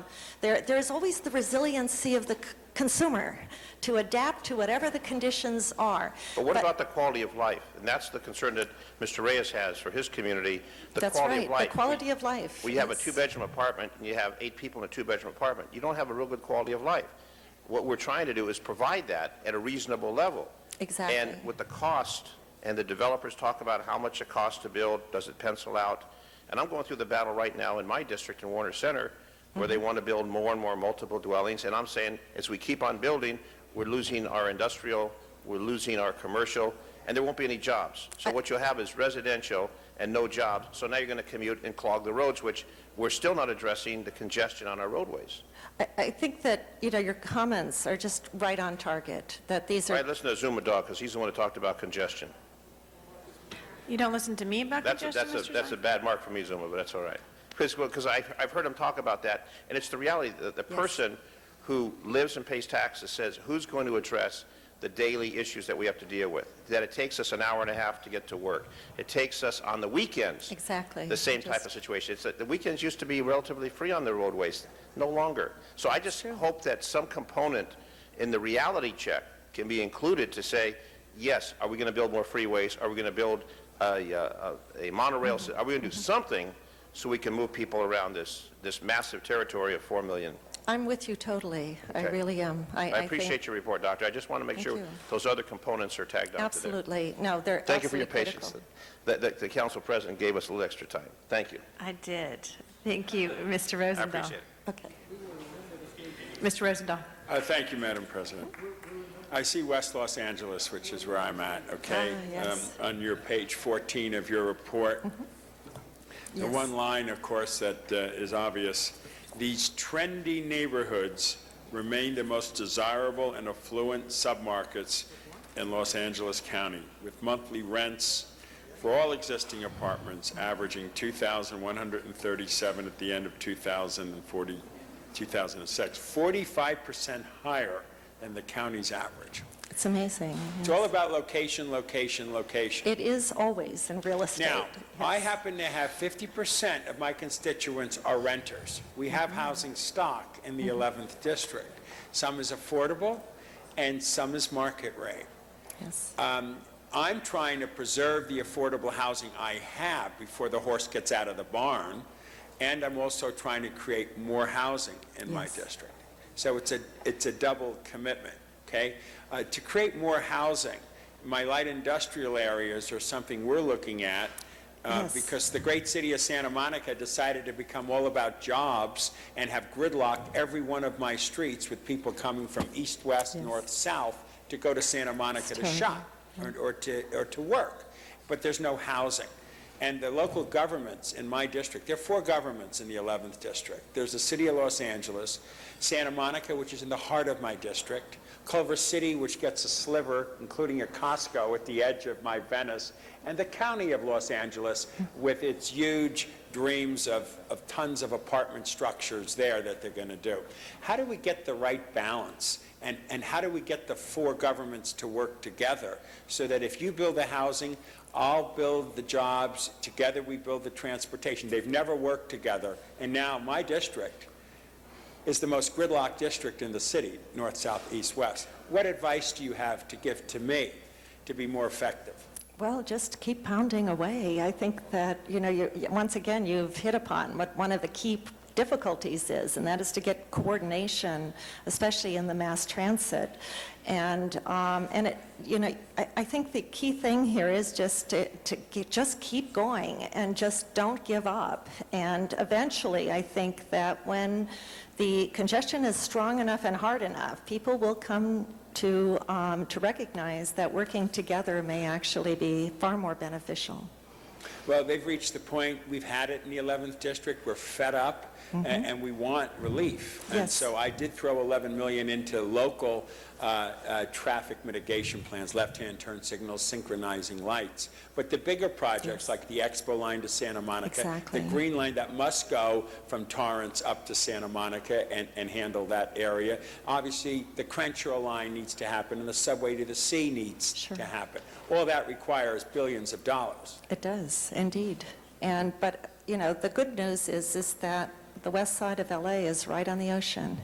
And there's so many people who want to live in this area, and especially in your district, that there will be always strong demand. One of the things I was pushing for was a condo conversion moratorium so that we could take a break of seeing my folks being thrown out of apartment buildings and then switched to condos. I have no problem with first home buyers being a condo owner, but I don't want to see my middle class kicked out of the 11th district. Any sense about that? Yeah, I think that the market is helping you on that because the condo conversions have really slowed down. For developers who are doing condo conversions now, it's very difficult for them to sell the units. Many of them are really rethinking it. They're tabling many of the projects and postponing it until buyers come back into the market. Should we have SCAG provide us some regional leadership, or how do we get this going? I'm a member of the West That's a Side good COG, point. which is Beverly Hills, West Hollywood, Yes. Santa Monica, Culver City, and the City of LA. Janice Hahn is a member of the South Bay COG, which is another group. Is that one strategy? That's a very interesting idea. I think that, yeah, SCAG has, I go to all the SCAG conferences myself. SCAG, I think, has made some inroads. I mean, they were able to get the Alameda Corridor through, which really helped tremendously to move the industrial traffic out of the ports. Tremendously, that helped. And it really helped add to the economy. And it shows what a coordinated effort can actually accomplish. So, yeah, I definitely would welcome input from SCAG on all fronts, and also from the governor's office, I would think, because Governor Schwarzenegger has put through, I mean, there are a number of propositions now for new infrastructure in Southern California, and I would think that there are some opportunities there for good plans to succeed. Thank you very much for your report, too. Appreciate it. Thank you. Thank you, Mr. Rosendahl. Fabulous, as you can see. People are very interested. This is an issue that's important to all of us, and some of the districts that are more greatly impacted, mine being one of them as well, with the condo conversions and apartments and the issue of infrastructure, as mentioned by Mr. Zine for us. So thank you very much for your presentation. Colleagues, this is not an item that we're voting on, so it is a presentation, so we don't have to take a vote. Thank you so much for being here today. Thank you so much for having me, and it was a real pleasure to be here. Thank you. Thank you. Madam Clerk, I know there are two items, I think 11 and 19, where amendments have been circulated. Unless there's any discussion on those items, I'd ask that we move item number 11 and 19. Madam Clerk, open the roll, close the roll, tabulate the votes. 13 ayes. Thank you. Those items have been approved. Now I'd like to acknowledge Mr. Reyes. President. Oh, I'm sorry, Mr. Garcetti, did you? Just a quick announcement that I meant to make at the outset, just because I know some people are out there with the fire, and I know Mr. Labange, some people have been asking me. Mr. Labange is still out there in the fire area. We took a tour this morning and want to let people know that people are being permitted back in their homes for emergencies, to get to their pets, to get to their medications, and some other things. They will be reopening, hopefully towards the end of the day. About 60% of the fire is under control, and we had 300 firefighters, many of whom were just collapsed, sleeping on the sidewalks there in Griffith Park, who are doing a tremendous, tremendous job. And Tom's there on the scene as well, so he wanted to pass on his best. I want to let the people of LA know that they can, if they're right up there in Los Feliz, go into their homes. There is access now, but they're still, the permanent evacuation order is in place. Thank you, Mr. Reyes. Appreciate it. Mr. Reyes. Thank you, Councilman Garcetti. Tom, this is for you. I know you can't be here at this moment, but Tom, together with you and my colleagues at Hawk River Committee, for 6 years we didn't give up. For 6 years we pounded away on a concept, on an idea, on a dream that's going to come to fruition. Because after today, with Tom's leadership, with all the advocates, the Lewis McAdams of the world, who never stopped dreaming, we finally got to a place where we can truly talk about change, truly talk about the future, and instill that thought that this great riverway can bring life back to our city, can rejuvenate, replenish those communities that have a history of being neglected. Speaking of neglect, I don't neglect my colleagues. I know Councilman Perry has to leave, so I'd like for her to speak, and I'd love to hear her comments. She's been a strong supporter of this process, it's going to leave a great legacy of applying the whole notion of ecosystems and natural habitats in the inner city with some great projects. John. Oh, thanks, Mr. Reyes, and I understand the dramatic impact and the legacy of what you've undertaken with your dogged determination as one who finally brought the first constructed wetlands to South Los Angeles, and I'm working on a second one already. I understand the dramatic impact that the presence of water, the better water management, the cleaning of our water system and our ecosystem can have on the neighborhoods that we represent. So I want to thank you for your tenacity and remaining true to your cause. I also want to thank Gary Lee Moore and all the staff at the Bureau of Engineering, the entire Tetra Tech team, for their dedication. And although this plan is said to impact, I believe it's 10 council districts by improving the river and its borders, we are improving the entire city and creating access for everyone from land that has been fallow for most of our lives. This will be one of the greatest destinations in the city that we can create for generations to come. And not only is it just the river is just the beginning. It creates opportunity for us to use the river as the foundation to create additional projects. For those of us who believe in that and do have vision, I think many of us already understand how we can use the river to go further and deeper into the communities that we represent. One source of inspiration for that has been, for me, and maybe for Mr. Reyes, is the River Walk in San Antonio, which many of us already know was created through a bypass and taken through the community through a bypass plan to take the bounty and the benefits of the river and to help it to meander through areas that had not previously been considered. So I want to share that with everyone. This master plan includes 200 potential projects and green spaces, linear parks, recreational areas, something that we can all benefit from. And as we all have discussed many times, being advocates for water quality and making sure we have safe, clean water. Water quality is one of the strongest aspects of this project, and for my district and Mr. Reyes' district, if you look back on the statistics on Proposition O, it was passed by large margins in our district. So the people that we represent in South LA and Pico Union in the 1st District, they care very, very much about the quality of the water.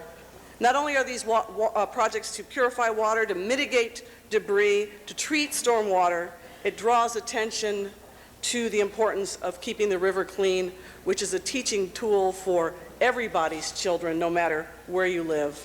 And I hope we'll all vote unanimously on this master plan and continue to be deeply involved and very engaged so that this project will be there for those who come after us. Thank you, Ms. Perry. Madam President, I just want to make sure that my colleague was able to speak to this. She's worked very hard before she left. But there's so many thank yous that I would love to go through. We have our mayor, Antonio Villaraigosa, who's been a real strong advocate, strong supporter. His staff, Nancy Sully, deputy mayor, and Krista, who's been to all the meetings. Thank you so much for all your hard work. The great staff, Gary Moore, who never gave up and just went into the trenches and just gave us that sense of energy and strength, and that, what we say in Spanish, sabiduría, that knowledge of how we can move forward. My staff, Lupe Vela, Jill Soriel, thank you so much for not giving up. My whole staff, and just making sure that we were inclusive, that all communities would benefit from this with our months and months of community meetings. But Tetra Tech has been the essential consulting group that provided the parameters by which we can move forward. Lucille Robayal, our Congress member, has been there from the beginning, is currently moving $22 million through the federal government, has passed through the Transportation Committee, is moving forward. Our Senator Barbara Boxer is moving with $16 million. Our Prop O funds, we're all pushing real hard to get to the type of funds that will allow us to acquire significant land that will truly make this a water treatment facility. I'll stop here because I know there's more folks we want to hear from, but if we can have the staff come to the center table, and as they're coming, I know we have new council members, former state senator, former assembly member Alarcon, who is advocating for his district, and like I shared with him, it doesn't stop here, it begins here. This is a river plan that focused to the degree that our money allowed. This was never a watershed plan. It never connected all the tributaries because we just did not have enough money to do that. It doesn't mean we cannot do it in the future. It doesn't mean we can't start addressing the issues of equity, of access, of water treatment for all income groups. This is the beginning. So again, let's hear the Reader's Digest version from our staff and go forward with the various speakers. Thank you so much. Thank you. Great, good morning. Gary Moore, City Engineer with the Bureau of Engineering. And Deborah Weintraub, Deputy City Engineer, Bureau of Engineering. And I'll take the cue from the councilman and make it very brief, but I want to start out by saying thank you to Councilman Reyes and the Ad Hoc River Committee, the members, and your leadership and the guidance that you've given us throughout the entire process as we've worked hand in hand together. And Mr. Moore, let's not forget Ron Dean, Department of Water and Power at the get-go. He gave us the green light, and by the way, the first $3 million, so. You took the words right out of my mouth. That's what I was going to thank next was Department of Water and Power, not just for the financing, but their continued partnership now and as we go forward, because they're going to be a tremendous partner in this project. And I also do want to thank the mayor, Mayor Villaraigosa, as he's gone to Washington, D.C., as he's gone to Sacramento. He takes the river plan with him and continues to promote this plan because we all know it needs funding to go forward, and he's been a great, great advocate for this. This plan here has 4 major goals, and one is to revitalize the river. What we're talking about is water quality, as you heard Councilwoman Perry talked about, and also a continuous greenway. All 32 miles here, we want to see that become a reality. The Los Angeles River is 51 miles from out there, beginning at Arroyo Calabasas and Bell Creek and Canoga Park, all the ways down to Long Beach, 32 of which are in Los Angeles, and that is what this plan is about. And the first goal was to revitalize the river. The second goal was greening the neighborhoods. As we went to over 18 community meetings and over 2,000 people participating in these meetings, they said, make the river great, but connect it to our neighborhood. And so this plan talks about green streets and open space along the river. It's so essential to the plan. Third goal was capturing community opportunities. And we have such a great, rich, diverse community here in Los Angeles, and we're going to incorporate that into this plan, and we've incorporated that into the plan, really celebrating the heritage of the river and the community together, and making sure that the river is the focus of activity in the neighborhoods. And finally is to create value. Look at opportunities where employment and housing, retail space can be created along the river. And to make sure that this is implemented, we've also proposed a governance structure and a number of recommendations that really lead into the implementation. And so with that, I'll stop. Thank you.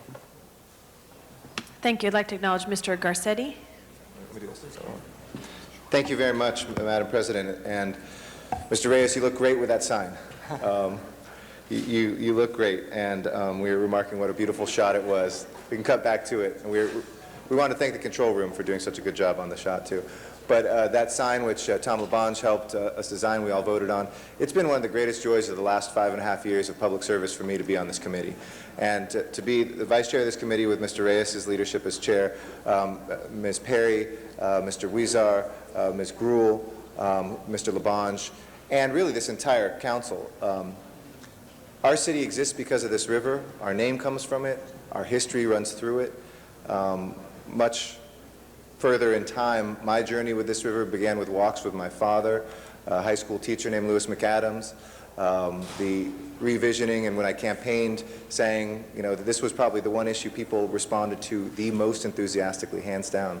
And who would have thought we would have been where we are today? That as the moment that we're looking at the revitalization master plan, we're not talking about a plan, and I want to be very clear to the folks who are watching out there and the people that are here, that we're thanking Mr. Reyes and all the great people, and I don't want to repeat any names because they were already said very eloquently, but I want to thank all the parties, the mayor's office, the consultants, the bureau, and the board for the work they've done. We're not going to put that someplace and say, just like the Olmsted plan, that would have been a great idea, but we're never going to do that. As we speak here today, it is already going forward. Who would have thought 4 years ago the trash in the Los Angeles River would be down 40%? Who would have thought a few years ago that 2 giant parks along the Los Angeles River would be open, one fully for business, another one being reimagined as we speak? Who would have thought that we would actually have carp jumping in the Los Angeles River as we speak here today? Even though they're probably a little too destructive of a species, we'll get some other fish in there. But who would have thought that people are going down to the river and actually fishing there, that herons and cranes and other beautiful flora and fauna are blossoming there as we speak. So I want to thank Mr. Reyes for the work that he did to help us all realize that a dream isn't just something that we can think about, but that we can actually do, and all the fellow members of the team who were a part of that.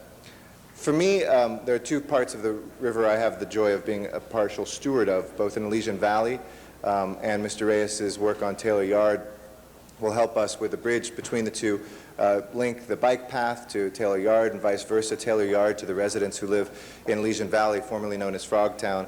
And I remember my grandfather telling stories about when the floods used to occur, and it was first named Frogtown because of the number of frogs in Atwater Village and now Elysian Valley that used to spawn when the floods would happen.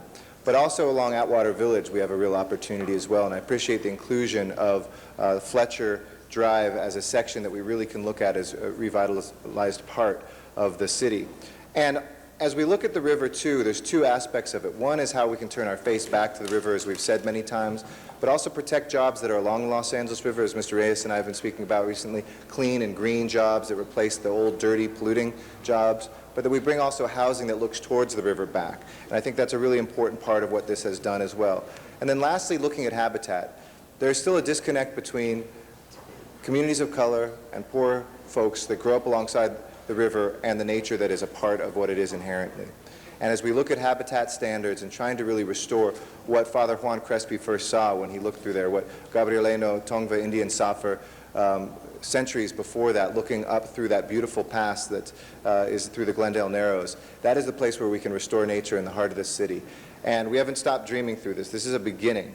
There are, as you said, Mr. Reyes, so many additional parts that we can add to this. I know Mr. Alarcon is talking about making sure tributaries are a part of this. We have tributaries that lead in and out of the Los Angeles River throughout. We will and must include those as well. We must also look at our recreational opportunities, whether it's a downtown lake, whether it's, as I've been talking about, a 2,000-meter stretch where we can actually row boats, and when we do get the Olympics back here sooner or later, we'll be able to do it right there in the shadow of downtown, or whether it's also looking at what we can do in terms of making this a showpiece for the urban environment, not just for Los Angeles, but nationally. So congratulations. This has my fullest support today.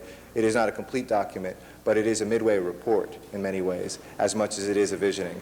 And that is the proof to the people of Los Angeles who entrust us not just to think, but to do, that the doing has already begun and the thinking continues as well. Thank you. Thank you, Mr. Garcetti. Mr. Wisar.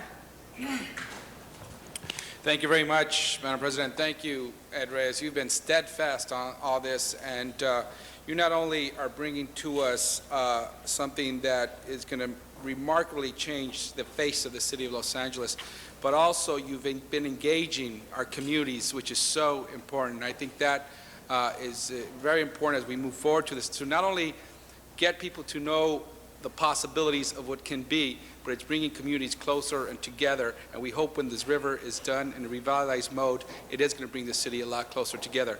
And I say that because my own history with this river is one that growing up in East LA and in Boa Heights, I looked upon the river as a barricade, as a barrier to the rest of Los Angeles. But here, once we finish this river, it's really going to be one where we come together, all of us in the city of Los Angeles. I know that I'm particularly excited about the node that was picked between 1st and 7th Street, one that touches upon downtown Los Angeles. And in politics, we often say that perception is reality. Now, the perception that people have of the city of Los Angeles is one that it continues to be on the top 10 lists of cities with the most smog. But can you imagine as we fly over Los Angeles and we see luscious green right smack center in the city of Los Angeles, people recreating in green space, who knows, possibly people swimming, going in the lake, whatever it may be. And if people see this as they go over to the city of Los Angeles in the future, it's really going to change the perception of what Los Angeles is about, and hopefully the reality.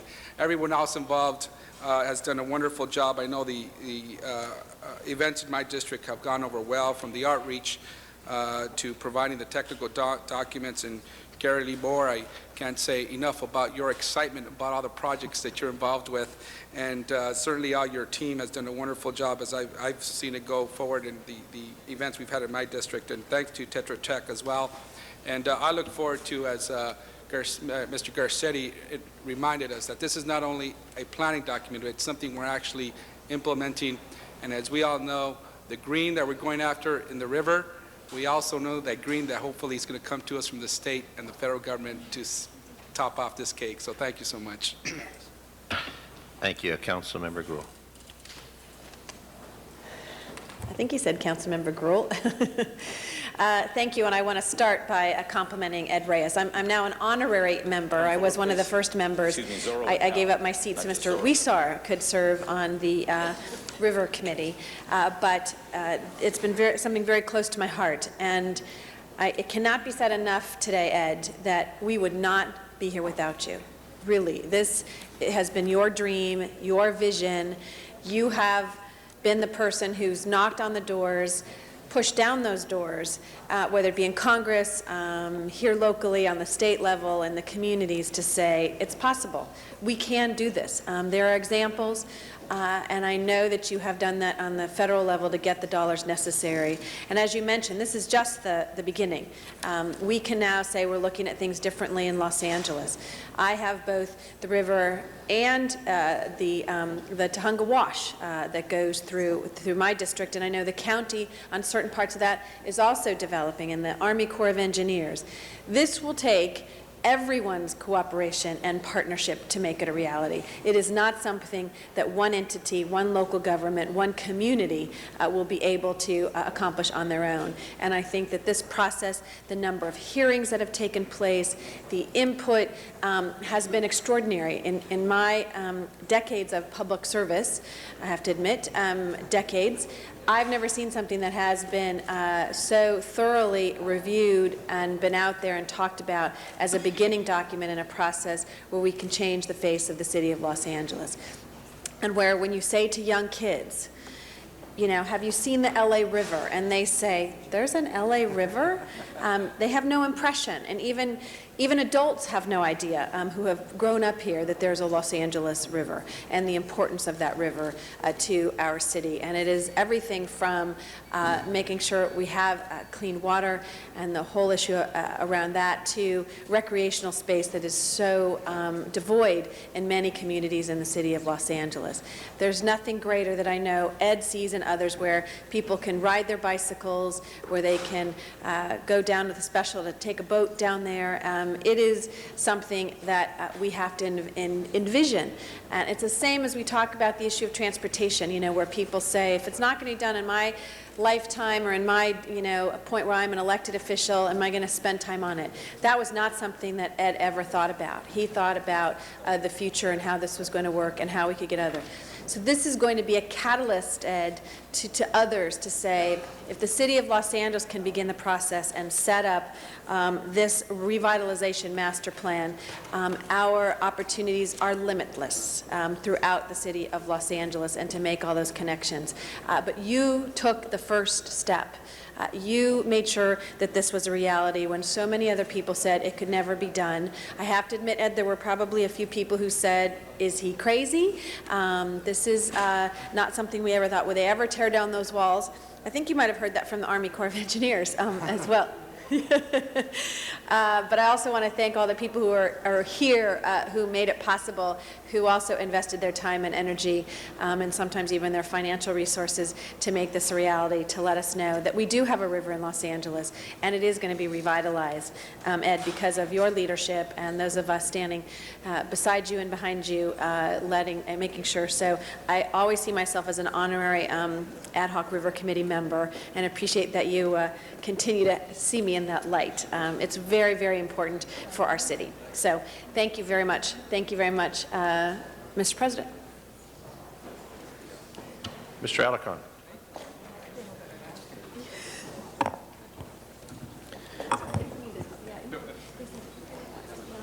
I love you, Ed. I think you did tremendous work. But as is, I'm inclined to vote no on this project. Not because it's, I think, it isn't a model for the nation. In fact, I think it is a model for the nation. Ed Reyes has been working on this. I remember specifically, long before he was a councilman, he was working on improvements along the river in what is and known as CD1 and is to be commended for the tenacity, as one person said, for his stick-to-itiveness and the vision that he has created for this city.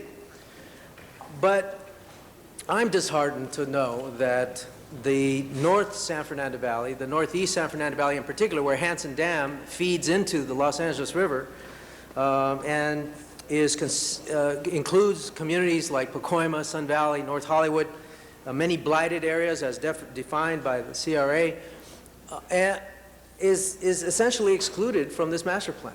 It's mentioned that the tributaries should be considered, but it's not included. This city constantly makes mistakes when it ignores the poor and working class communities.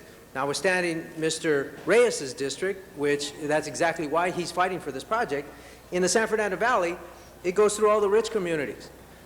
And I'm tired of the same old governmental treatment of tax dollars that go into a general pool that are paid for by the people in Pacoima, and yet they're not getting their due out of this project. Now, Mr. Reyes will explain that there are limited dollars in the master planning fund.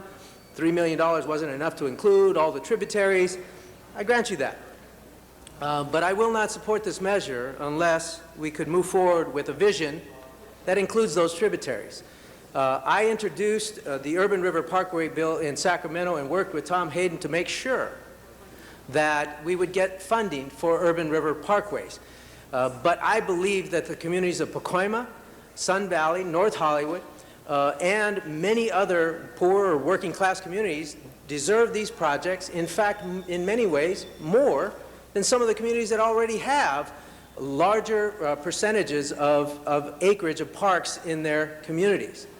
And so what I would like to ask for, Mr. Reyes, is an amendment that would simply say that independent of today's action, the Council direct the Bureau of Engineering to develop a plan of action on how to include the various tributaries and watersheds which feed into the Los Angeles River into the work done on the Los Angeles River Revitalization Master Plan, and the Bureau of Engineering report back to the Council in 30 days with suggestion for possible funding to achieve the express goal of including the tributaries and watersheds into the Los Angeles River Revitalization Master Plan. What that does essentially is allows the project to move forward, allows me to vote for it in good conscience, but it also expands the vision to incorporate at least the intent of this Council, those areas that have not been fully realized in this master plan.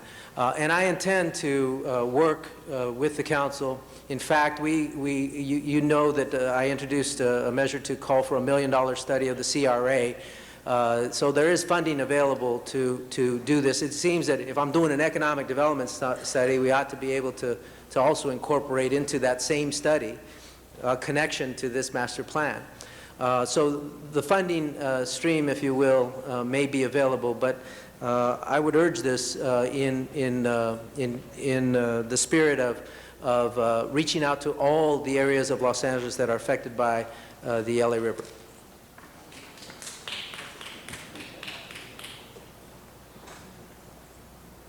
Did you want to say something back about the amendment? Do I respond to him now, or sure. If you want to say something about that amendment, sure. I'd like to respond to Amendment 1. Councilman Alcona, I applaud your heroism in standing up for the impoverished communities of your district.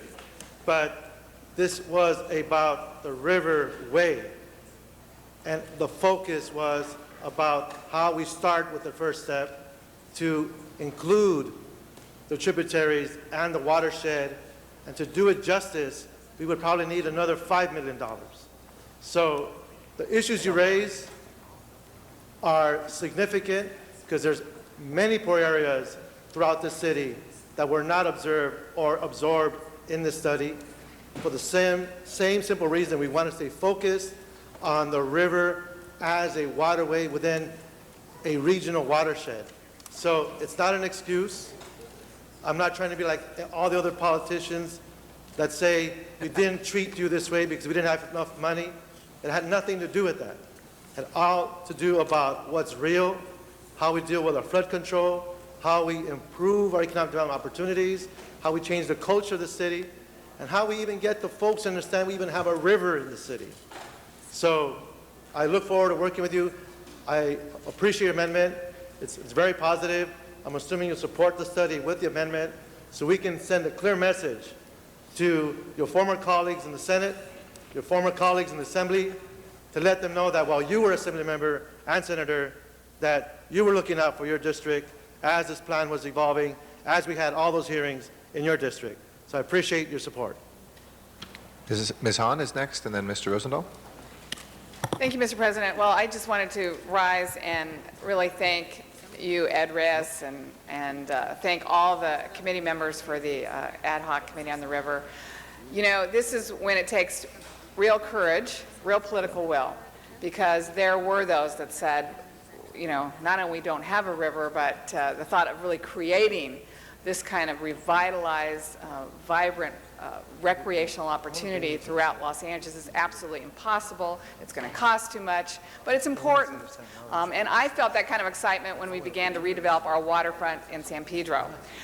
It's the feeling that people love to be near the water. People will drive miles to walk by water. Every great city in this country and internationally is great because of its access to water and its ability to allow public access to water. And this is a beautiful plan. It has taken great political will, great courage. Really want to thank the city staff for working on this. I think it'll be a huge part. 20, 30, 40, 50 years from now, we will all look back to this day and remember what a brilliant first step this was towards bringing public access back to the Los Angeles River. It will truly make us a great international city. And so with the LA River and with the redevelopment of our waterfront in San Pedro, we really will begin to attract tourism. We'll really begin to give people a good feeling about this city. Thank you to Ed, and thanks to all who worked hard on this. Thank you very much, Ms. Hahn. Our next speaker is Mr. Rosendahl. Thank you, Mr. President. First of all, it's an honor to have as my seatmate on my right Ed Reyes and on my left Greg Smith. But this is a wonderful moment because the living legacy for Mr. Reyes is happening here right now. And when we all go beyond this moment, there will be this river revitalized. Remember when Richard Katz was running for office and he said we should take the LA River and make it a freeway? Thank God we didn't do that. For all my life, as I've gone by the river and I see this concrete, I'm wondering what is going on here, who did it and why did they do it? Well, obviously, every time you remove that concrete, you're letting Mother Nature nurture that river and bring in the most incredible wildlife and everything else. And we in the 11th District, which has the Ballona Creek and goes into the ocean, as we go forward with the LA River, we'll deal with all the tributaries because the watershed for all of us is critical. And I think also by getting rid of that concrete, we're breathing and the water is being filtrated into the ground and our aquifers are replenishing the water. So it's a water conservation strategy besides utilization and nurturing of the river. So applaud Mr. Reyes and everybody on the council for their leadership over the last half a dozen years to make this a reality. Thank you, Mr. President. Thank you very much, Mr. Rosendahl. Mr. Zine is our next speaker. Mr. Zine. Okay. Thank you. I just want to also commend. He's smiling, Ed. That's good. I want to commend you. I know the dedication. Now, Mr. Alarcon's going to go beat you up now, what? I just wanted to commend you for the dedication you put forward in this. The cornfields that you turned into something positive, you got great vision. And I know that it's going to start out in the West San Fernando Valley in my district. I've been to Asia where they did a similar project. And in Reno, they've done a project. And it works. It brings life to that area. So we've turned the flood control, the concrete flood control, into something that is living, it's real, and everything that goes in that flood control, or that LA River, ends up in the ocean. So the plan that you have, and you and I have discussed it, and I know the research you put into this is tremendous. So while the department, the engineering, Gary, you're going to take all the credit, it was Ed's idea, not your idea. No, Not Gary Moore, Ed's idea, Ed Reyes. I completely So I just want to defer. commend you and congratulate you. I know it starts out in the West San Fernando Valley. We've had some meetings with some of the neighborhood folks. They're excited about it, and I think it's going to be a while, obviously, till it's all complete. But when we look at the water that generates, that goes through, and now it just gets wasted and ends up in the ocean, we will do something positive with it. So Ed, hats off, congratulations. Another project like the cornfields that materialize to a wonderful project along with the vision that you have, because you've got that mentality of planning and thinking and making it happen. So congratulations to you. Thank you, Mr. Zine. Mr. Reyes? Oh, yeah, go ahead. I just wanted to, is anybody else that wanted to close? Okay. He wants to be the last speaker. I pressed my button. Oh, I'm sorry, it came up the second time because I think I was on your place. So let's go Ms. Gruhl, then Mr. Smith, and then Mr. Alarcon, and we'll wind up with Mr. Reyes. Ms. Gruhl? And I just want to stand up and Mr. Alacon's comments. Maybe you may need to get a report. The County of Los Angeles has been working on, and particularly in my district and some of the neighborhoods that necessarily are not in the wealthier parts, of looking at ways. They've begun construction near Victory Boulevard, and we're looking at other areas up towards Hanson Dam and going up to even the Salantunga areas in which we have invested some dollars.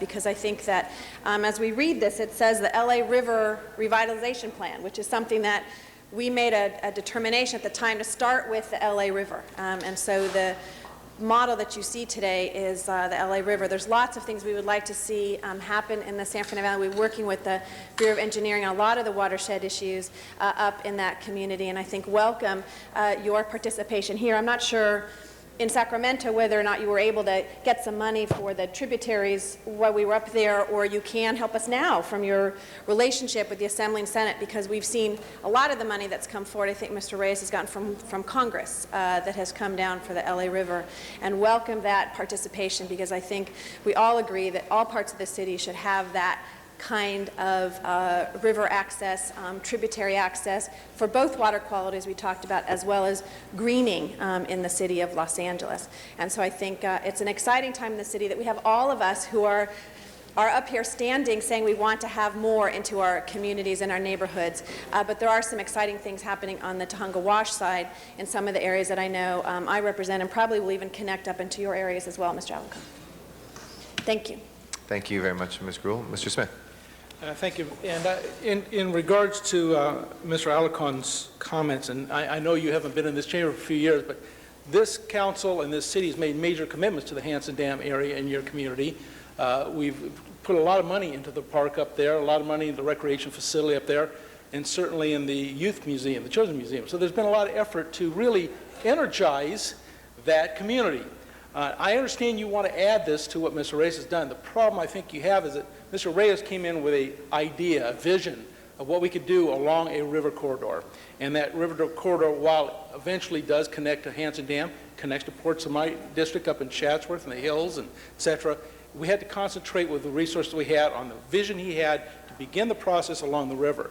And that's what he did. He came in with a vision, said, let's go forward with this and do the best we can, and then hopefully it will spread. Ms. Hahn has done the same thing in the harbor. She had a vision.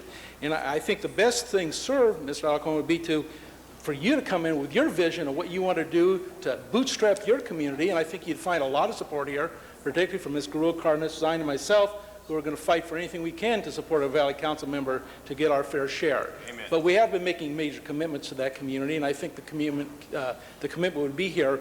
But the proper way really is for you to come forward with your vision, what you want us to do, rather than trying to in any way impede what Mr. Reyes has done for the last 6 years here. And I think that'd be the more appropriate way, but if Mr. Reyes is willing to accept that, I'll go along with that, but I want to support what Mr. Reyes has done. Pardon me? I just said it. As long as he's willing to go along with that, I'll accede to that and go along. I think the better way would have been to do it the other way, but if Mr. Reyes is willing to do that, I'll go along with that, because I do not want to impede in any way the vision that he has brought to this city, which will be a project which will last for 100 years in this city, and it is worthy of our support today. Mr. Alarcon. Yeah. Look I didn't come here to patronize folks. There is a blight in the northeast San Fernando Valley that needs much more than the resources that have been dedicated to date. I don't know what's been going on in the last 8 years and 3 months since I left. But what I can tell you is we have more to fix. My district is a community of needs, and nobody's going to shut me up because I express those needs. I'm going to continue to express those needs. Mr. Reyes has graciously accepted the motion that I offered. It doesn't impede the process whatsoever. It enhances the future potential of this project. With regard to the report of the county, let me remind you, I don't need to look at a report to know that the county promised me $50 million when I was elected in 1993 to fix the waterways along Tujunga Avenue, and then reneged, pulled the money, and threw them into some other project in some other district. And a man was killed on Tujunga when a sinkhole opened up the size of this council chamber. They're still fixing that road. The road is still blocked. And no, I'm not going to applaud the county for delaying the $50 million expenditure, which is now a $5 billion expenditure. Yeah, so let's get real, folks. This is a wonderful project. Let's build on it. But let's not suggest that we fixed all the world's problems around this. We've got tributaries that need some attention. You know, I remember my dad telling me how he carried his mother across the North Hollywood area of the tributary before Hansen Dam was built when the flood hit in 1938. I know this river as well as anybody, and I think that we deserve to look at those communities that could benefit the most, that have great economic development opportunities, and in this case, the master plan doesn't incorporate an area of great opportunity, not just the tributary that goes into the 7th Council District, but many of the other tributaries, including the extension of the tributary in Mr. Reyes' district, which he's well aware of. So I'm just trying to build on this. I've asked the Bureau of Engineering to come back with a report to say, how do we get there? Let's include that in the vision. Let's not stop now. Let's move forward with the energy that we've created and build on that. Mr. Huizar. Thank you. On the lighter side, there are some fish. There are some fish that were taken from the river, little Antonio and little Ed. How are they doing? Mr. Hyman is here. Please hold my time. I'm sad to say that as a goldfish, they did well. You did well as a goldfish. But they're now gone. Well, may we take some more fish and improve the water quality there as well, because I think that's a big goal of this river as well. So thank you. Those are our canaries. Thank you, Mr. Huizar. Our next speaker is Mr. Reyes to conclude. Thank you, council members. This is a good day. And again, it's an honor for me to be with all of you because each one of us has taken on a role with a specific issue in the city. And I don't have a list of what everyone's been doing, but just as a snapshot, when Councilmember Smith is talking about new ways to deal with recycling and our waste, that adds to the quality of life for our future. When Councilmember Rosenthal speaks to the pressure we feel on housing, you know, on and on down the list, each one of you, Councilmember Hahn on the beachfront, actually giving us an international setting where we can really talk about international city with a port that we deserve. I mean, each one of you has done excellent work, and I appreciate and truly grateful for your support. But like Deborah Weintraub and Gary and looking at the politics of 15 different fiefdoms, where the mayor who oversees everything and the energy that it brings, and understanding that this is a multi-jurisdictional effort. This is one major waterway. It was never intended to approach all the social ills, to solve all the world's problems. And if our senators and our assembly members in general attended all the meetings, they would know that perhaps maybe we had more money to do more with to this report, but we don't. So now we build on that. And I look forward to our Councilman Alarcon with his knowledge and how we penetrate the state infrastructure and how we get these resources so that we can deal with all the issues you're raising, Council Member, and look at this in a very positive way. Now, for me, the true joy is seeing the possibility of all the kids, all the families, all the experiences they're going to have in knowing how grass feels. As corny as that sounds, there are thousands and thousands of kids who don't have the ability to touch grass because they're confined to their stairwells, to their fire escapes, because there are no playgrounds in their neighborhood. There are hundreds of families who can't afford to go to Disneyland, who can't afford to go down the freeway to enjoy a nice day in the open. But here, they can walk to the riverway. They can enjoy the bike path, these amphitheaters. This plan speaks to the economic development opportunity of this great city. Understanding we have a regional waterway to contend with. This regional watershed deserves several more millions of dollars just to understand how it behaves, to allow us to maintain safety during flood seasons in our great city. Millions of dollars more. We would do it an injustice if we even started to pretend that this was the watershed plan. It is not. It's the riverway we call the Los Angeles River. That's all. But with it comes directives to create new entities of accountability, both in the private sector and the public sector. It speaks to gentrification. It deals with the fears that exist in my community and many others who they feel that perhaps this could be another Malibu where you can't enjoy the waterway because someone blocks their access. The planning department has instilled a whole unit just to deal with these planning land use issues. So when the water begins to disintegrate, evaporate, or be consumed by other cities and counties, what are we going to do as a metropolis who has a real demand for water? Those are critical issues of life and death, not to sound melodramatic, but our grandchildren are going to hold us accountable for what we didn't do today.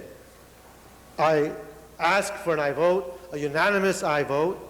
I'm absorbing the amendment from Councilor Alarcon with the caveat that that motion go to my committee as the chair of Ad Hoc River. If he is okay with that amendment, then we can move forward and start folding in all the resources we need to make this truly a life-changing experience for our kids. Thank you so much. Thank you, Mr. Reyes.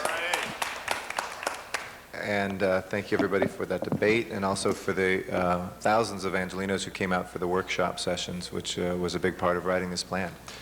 With that, if there's no objection to the amendment, just remind everybody that has to be accepted by the entire council as a friendly amendment. See?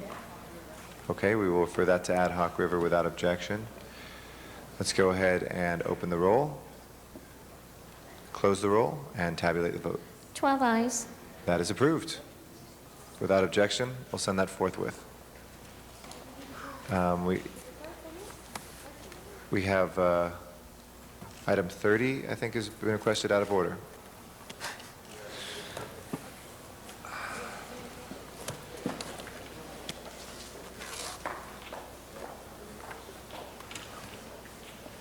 I'm sorry.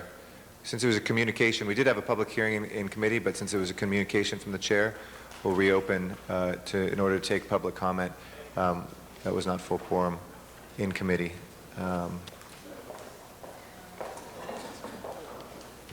So with that, our first speaker is Joyce Dillard.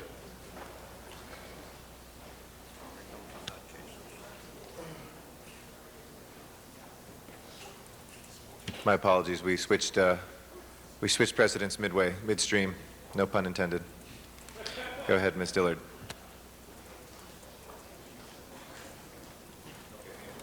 Well, it seems you already voted, but I'm very disappointed in this plan because there has been a lot of time and energy, and I'm glad Ed Reyes raised up the whole plan for people to see. I brought it with me to show that it's just not a one or page two document, and the EIR is hundreds of pages also.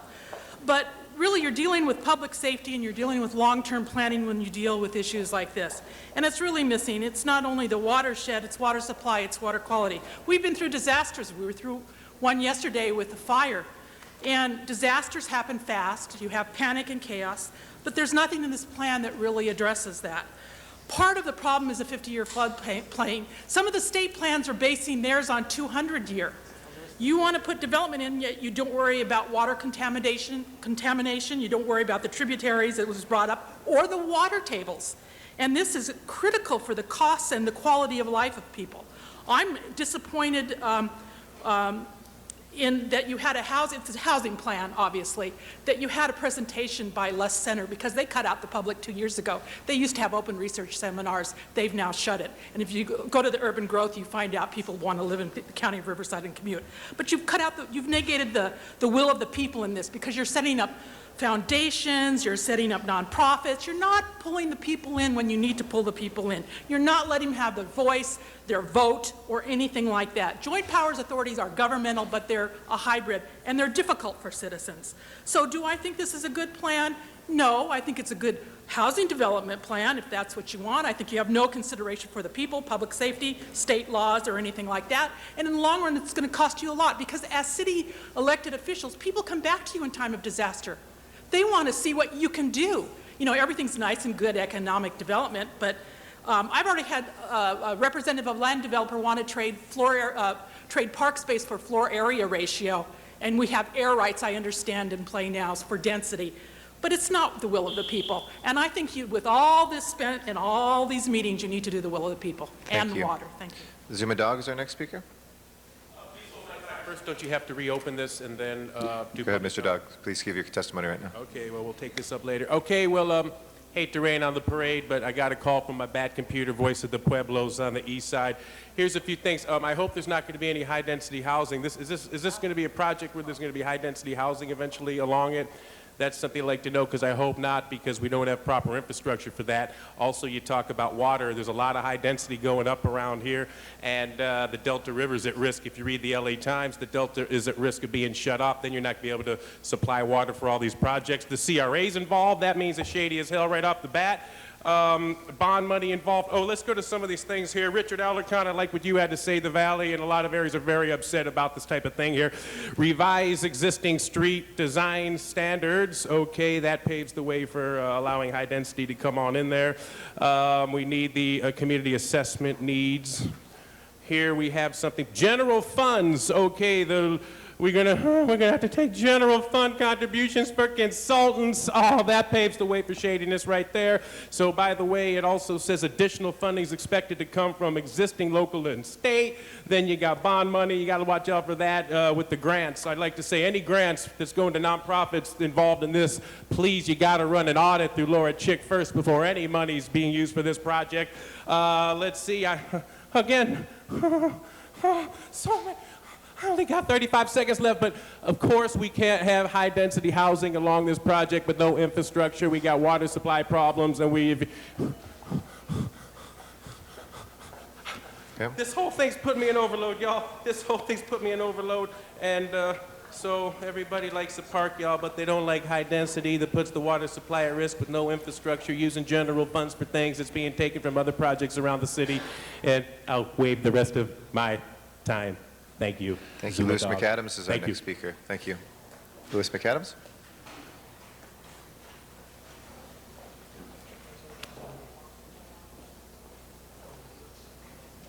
The great land use attorney George Milston once told me that the most effective thing you can say is, I agree with the staff report.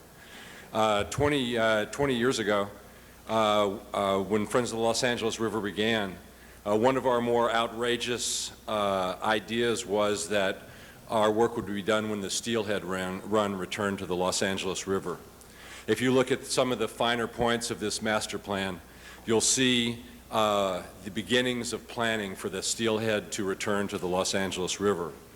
I can think of no more thrilling thing to me than for the two-legged creatures that have dominated this area for the last several hundred years to begin to look to the four-leggeds, to the flying, and to the swimming creatures that we share this basin with, and that we are welcoming them back.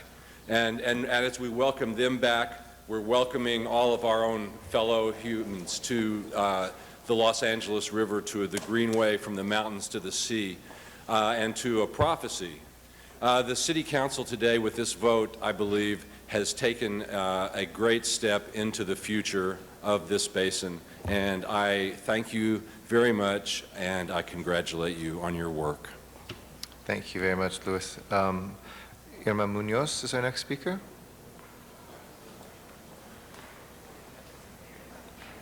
After that will be Carrie Purvahidi, and then Barbara Romero. Good afternoon, members of the City Council. I'm here speaking on behalf of the Alianza de los Pueblos del Río, the Alliance of the Communities Along the River. To start with, we'd like to thank the champion of this plan, it's Councilman Ed Reyes. We've worked with his office, and we'd like to also thank the staff of the Bureau of Engineers who opened their offices to us. We're the organization who are very concerned about the folks, the voiceless folks, the folks that we didn't think were going to be engaged in the meetings and the conversations and the focus groups who live near and around the river, focusing mostly on the immigrant communities, holding 3 meetings. And I have to tell you, Councilman Reyes, when you first talked to us about the river, we were somewhat non-believers. And then as time went by, we became believers, and now we are become dreamers with you. The community, when we talk to them about the river, most of them from Guatemala or Mexico, other parts of Latin America, would laugh at me and say, how can you even imagine a river there? You need to come and visit our country so that you know what a river really looks like with fish and trees and flora and fauna. This is an impossible task. And so we took the criticism, we took the laughter, but as we started to engage people and started telling them about the possibilities, they decided they wanted to be part of the process. And it was very tough. The toughest community was Canoga Park. Canoga Park, because the folks there feel that they have no right to an opinion, that whatever they have to say means nothing to them. But now they are engaging. We do support the plan. We think the work is just beginning. We think it's been a long process, and we'd like to salute and commend not just the Bureau of Engineers, but all the consultants who did listen, as well as the councilman's staff, which I think is very important. I don't think there's a greater project that's going to have the biggest impact in bringing the city of Los Angeles, its communities, its neighborhoods, and its residents as the Los Angeles River. Regardless of where you live, how far you live from the river, this is going to bring us together, because in the future is what we need. We need more green space. Thank you. We need to appreciate and love nature, and hopefully this will bring about some more positive things within all our communities. Thank you very much. Carrie Purvahidi.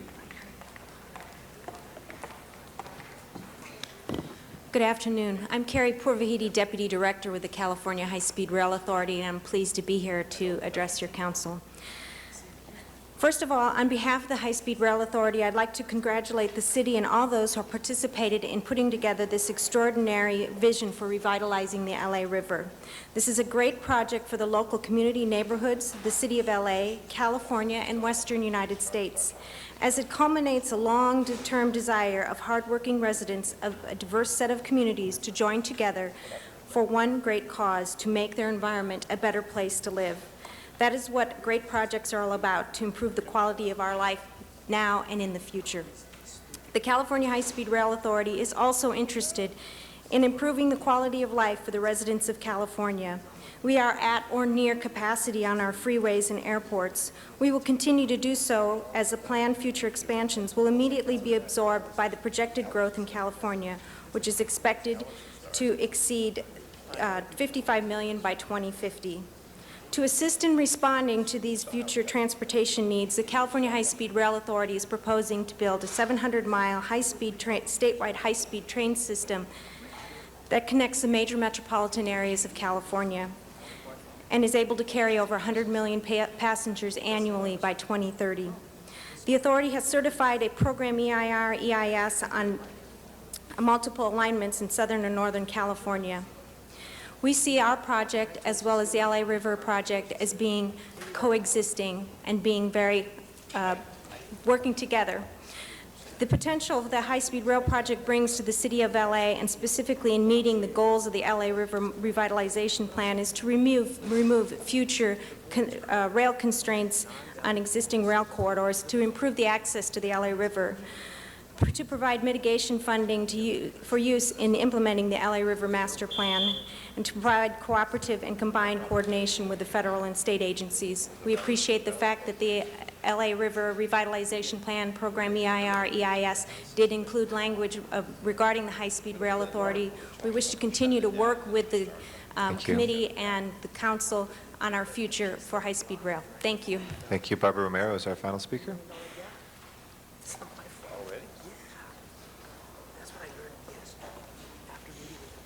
Good afternoon. I'm Barbara Romero. I'm the Director of Urban Projects for the Mountains Recreation and Conservation Authority. We're a joint powers authority of the Santa Monica Mountains Conservancy. And I'm here also to convey my message from Joe Edmondson, who could not be here this morning, well, now afternoon. But we just wanted to support the recommendation and the efforts by Councilman Reyes to adopt the River Master Plan. We have been working on the LA River and its tributaries for over 10 years, and we have over 10 river park projects on the river now. But and we've been working with those with Northeast Trees, Los Angeles Conservation Corps, and Friends of the LA River. Friends of the LA River kind of advocated for the revitalizing of the river over 20 years ago. We came on after like 10, 11 years ago working on this effort. And the county adopted their River Master Plan in '96. And we use that plan as a way for landscaping guidelines and for signage. So we look at that opportunity and are delighted and excited to work with the city on the plan, because it is just a plan at this point. While we're excited about working with the different council members in identifying the feasibility of the different projects and offering our expertise in park planning, because we see that there's a role for the advocacy, the outreach, the park planners, and that every community, it's going to look a little different. And if it's going to be housing, then we're going to advocate for what's our mission. We're going to advocate for that there has to be some river frontage. We're also going to advocate for obviously, how do we preserve the habitat and provide public access? Because that bottom line is, if we don't provide public access on the river, then we're not going to implement the vision that has been put up front. Thank you. Thank you, Barbara. Appreciate it. Let's open the roll and reconsideration of the vote. Close the roll and tabulate the vote. 12 ayes. And if we can open the roll on the item again, close the roll and tabulate the vote. 12 ayes. That is approved. There's no objection. We'll send that forthwith. Thank you. We next have a special presentation, and Mr. Parks and I think wanted to present a little thing special on item number 30. So I'll recognize Mr. Parks first to begin. Thank you, Mr. President. Let me ask the ITA staff to come up. Colleagues, this is something that, as we move forward on attempting to make council meetings and a variety of our committee meetings more accessible to the public, and we've heard over and over that many people would like to watch it, but they can't figure out what the timing is on their issue, just as we hear people come here and say, I've sat for 3 hours waiting for item 30 to come up. And so the issue today is to talk about how ITA and the city clerk has gone out and found a way through the video streaming to allow people to have our meetings on demand by subject area or item. And so let me ask the new general manager and then Frank Martinez to give us an overview. And then also there's going to be a demonstration so that you're able to show your staff and also the community how they may use this new equipment. Thank you. First, I'd like to thank Councilman Parks and Councilman Garcetti for their leadership and support with this initiative. I'd also like to acknowledge our partner, the City Clerk's Office, for their leadership and commitment for bringing this initiative forward. The live and on-demand streaming videos being rolled out today is just the start of utilizing this technology for improving access to government information and services. We look forward to expanding this service to include City View Channel 35's programming, audio on demand for council committees, as well as piloting on-demand videos for neighborhood council board meetings. Thank you. Frank Martinez, Los Angeles City Clerk. I'd just like to remind the council that this is one in a series of initiatives that we have implemented with our partners, the Information Technology Agency, over the last several years. community impact statements from neighboring councils, off-site video testimony, online council file documents, and now the live and on-demand streaming video. I would like to thank not only the ITA staff, but our systems group headed by Greg Allison and our Council and Public Services division headed by Claudia Dunn. In addition to public access, this technology also will improve and enhance staff research capabilities as well. So with that, I think we'd like to go ahead and move forward into the demonstration. If you could attend to your screen or the overhead projection, and we'll take you through it, and Claudia Dunn will narrate the demonstration. Good afternoon. Is it on? Okay. Good afternoon. If you either can watch on your screens in front of you, council members, or on the plasma screen above, I will navigate through the site. The public or yourselves or your offices would go enter the system through the lacity.org website, and if you follow the mouse, if you can see it, you would click down to council meetings live and on demand. Before I click on that, though, I want to point out down below that we do have the Budget and Finance Committee meetings live and on demand as well. So anyone could go back, City Department or the public, to look at the budget hearings and that have happened very recently and see what's transpired there. But I will, for purposes of the demonstration, click on the council meetings live and on demand. That will bring you to the screen on council meetings, and we'll click on the first link, which is live and on demand video. This is what we're demonstrating here.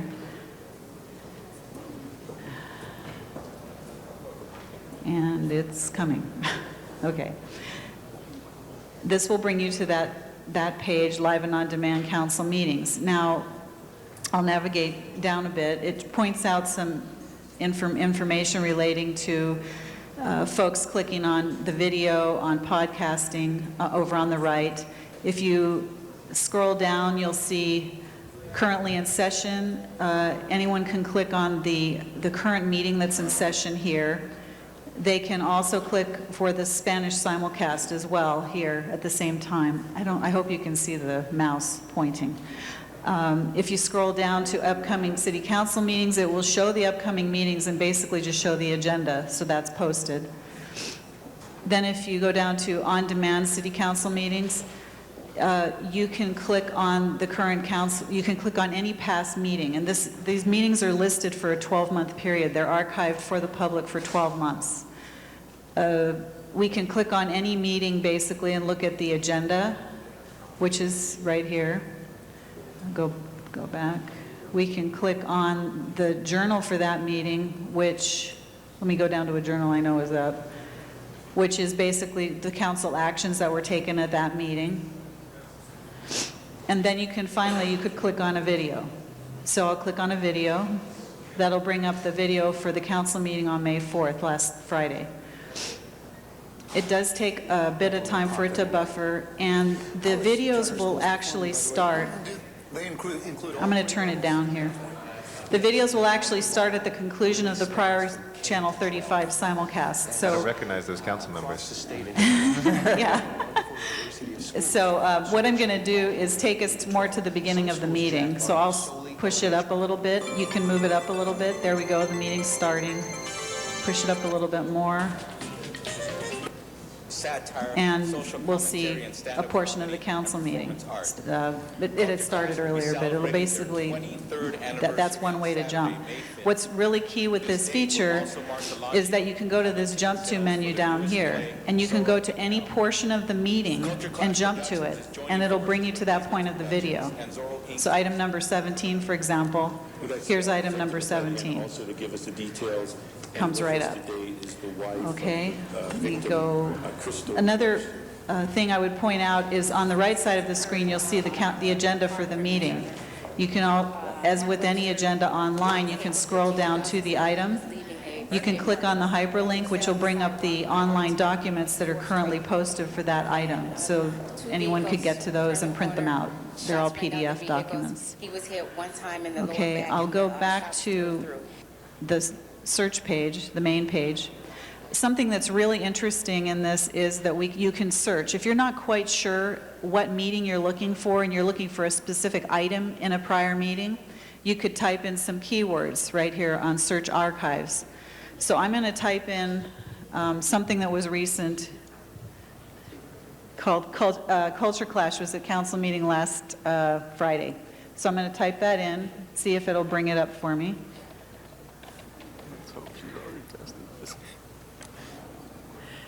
And what I'll see here is everything where the word culture clash appeared in this presentation. Because it had culture, I didn't put it in parentheses, it shows other things. But basically, the meeting from Friday is there. I can click on either presentations, or I can click on the caption, because it searches the closed caption menu as well for those words. So you can go either way in. So if I click on presentations, for example, it'll bring me straight to the video and come forward, please, to the point where Councilmember Cardenas gave a presentation to Culture Clash. Okay? And you can do that for just about anything. You could go to Adopt a Pet, you could go to the LA River, any discussions. Culture Clash is comprised of... There you go. And then you can back out and into the archives and do another search.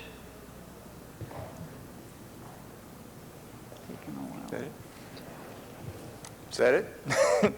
Well, you can see there's quite a bit of capability with this system, allowing people to get directly to the item on the meeting that they are interested in and see actual footage, get the actual content of the discussion. So that's very valuable for both the public as well as staff doing research. So again, we will continue to improve public access to the legislative process through a series of these developments, and we hope to be in a position to continue to do that next year as well. Oh, no, it's my time. All right, well, Thank there's you. other people Thank on the you, queue. Dennis. You're no longer a union rep anymore. Let me just ask, on the issue of the program, can we now get access to committee meetings that are in a facility that are being taped? So if we're in one of our rooms with the tape on 35, can that also be brought up on the system?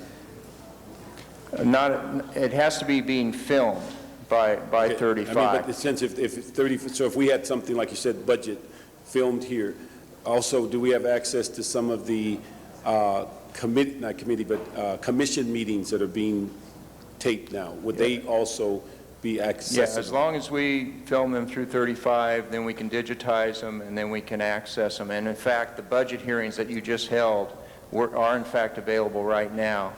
And we can go back and look at those just like we did just now. Yeah, I just want to say thanks to both of you. I think this started from just a brief conversation in the hallway at a National League of Cities meeting where somebody was telling us about the potential, and you went way beyond what they were doing. They basically set up where their council meetings were over, they would do a vignette on each subject so people could get the sense of what was going on in council and then determine if they wanted to go to the whole video. But here you've given people much more ability to be very precise and deal with it on demand. So thank you very much. Thank you. Thank you. Mr. Rosendahl. Yeah, I rise, having been the cable guy for many years, to say this is the most democratic, constituent-friendly strategy that anybody has put together in the nation, and I applaud you both very much for quickly acting on that. Democracy is all about information and access.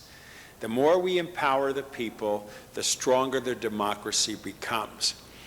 And what this does now is give a person an opportunity to reflect on an issue, to go back to an issue, to look at the live dynamism of it, to go into the library and look at stuff. It truly gives us the opportunities that we didn't have before, and becomes an incredible tool in making the democracy work. Time Warner is now the only cable company in town. Where are they with their on-demand opportunities, and how would this local programming fit into Time Warner, and have they cooperated with you beyond just the Channel 35 in helping us go even further?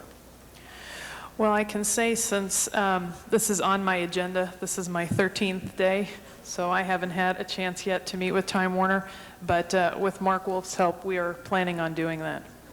Because they're on-demand business and their local programming, which of course I'm urging them to create a real public affairs channel that the city doesn't have with the local media who do soundbite journalism, which doesn't inform anybody about anything, but a real opportunity for substantive discussions, and tying this into that will even make it that much more effective.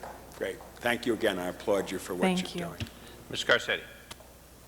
Thank you very much, Mr. President, and want to thank Mr. Parks. It's been a joy to work with him on this issue. And I got to say, you know, somebody was saying earlier that we praise each other too much around here, but you've come a long way since you figured out how to turn on the computers a couple of years ago. And now you text page, you're working on video on demand. I mean, you got yourself a Pearl BlackBerry. You've really, you are proof that we can, as we grow older, become wiser. and this is something that's been great. We worked closely with Mr. Parks and with ITA on this as well, looking at the audio portion. Another colleague was just saying anybody who actually uses the podcast function of listening to our city council meetings while jogging or anything else should probably be committed. But then again, I'm one of the people who, you know, when I get into my car and they're playing on Tuesday night Santa Monica city council meetings, I can't stop listening to it, even though that's my day job too. So I know there are those of us out there that love the civic enterprise so much that this will help us more directly get to the information we need, the information we want. And to quote one last colleague who's not here because he's out there still helping the fire effort, Mr. Labange always says, what, Ms. Hahn? That's right. Information is knowledge is power. And I won't say we're all angels in the city of angels, but I will say that this is something that clearly moves us towards the forefront. We've come in third place a few years running, and I know we're going to sit down soon and talk about technology. Third place 3 years running for our city's website, nationally of all cities. And I've been gunning for first place for a long time. I think it's Austin, no, Corpus Christi keeps getting first place. They must know the judges very well, but I think this will help propel us. We have the most permits ever filled online through our e-permit system with building and safety. We're number one in the country with that. We've been looking at trying to spruce up a lot of our technological offerings. I know a number of council members have blogs. We're looking at e-democracy and how we can, I know we're going to be talking about this in Rules and Elections Committee, what sort of things we can use technology to help people get more engaged around elections as well. And this is a great step forward, both the video and the audio portions that will be able to do this. So thank you, Mr. Parks, for becoming a technological leader, and it makes us proud to see you there. Thanks. Thank you. Thank you. Mr. Martinez, anything else? No, that's it. This is just a presentation. No vote needs to be taken. No vote necessary. Well, it's nice to have you come forward and not have to vote. Yeah, because we'd vote to support you anyway. Thank you. Thank you. Next item, please. Next item, Mr. President, is item number 3, and that was called special for cards from the public. Item number 3, card from the public. We have to go to our Valley operation.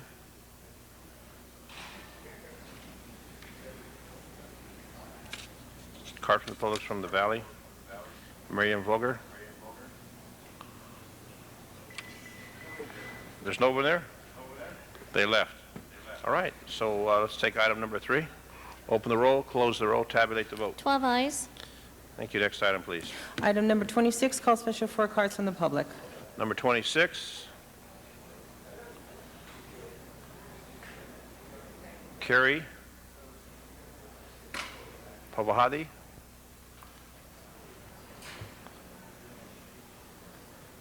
Is there Carrie Pavahadi here? All right, let's open the roll, close the roll, tabulate the vote. 12 ayes. Next item, please. 31, called special for cards from the public.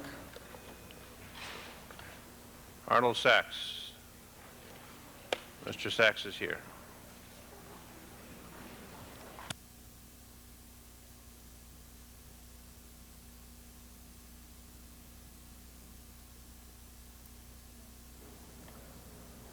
Good afternoon. Thank you very much.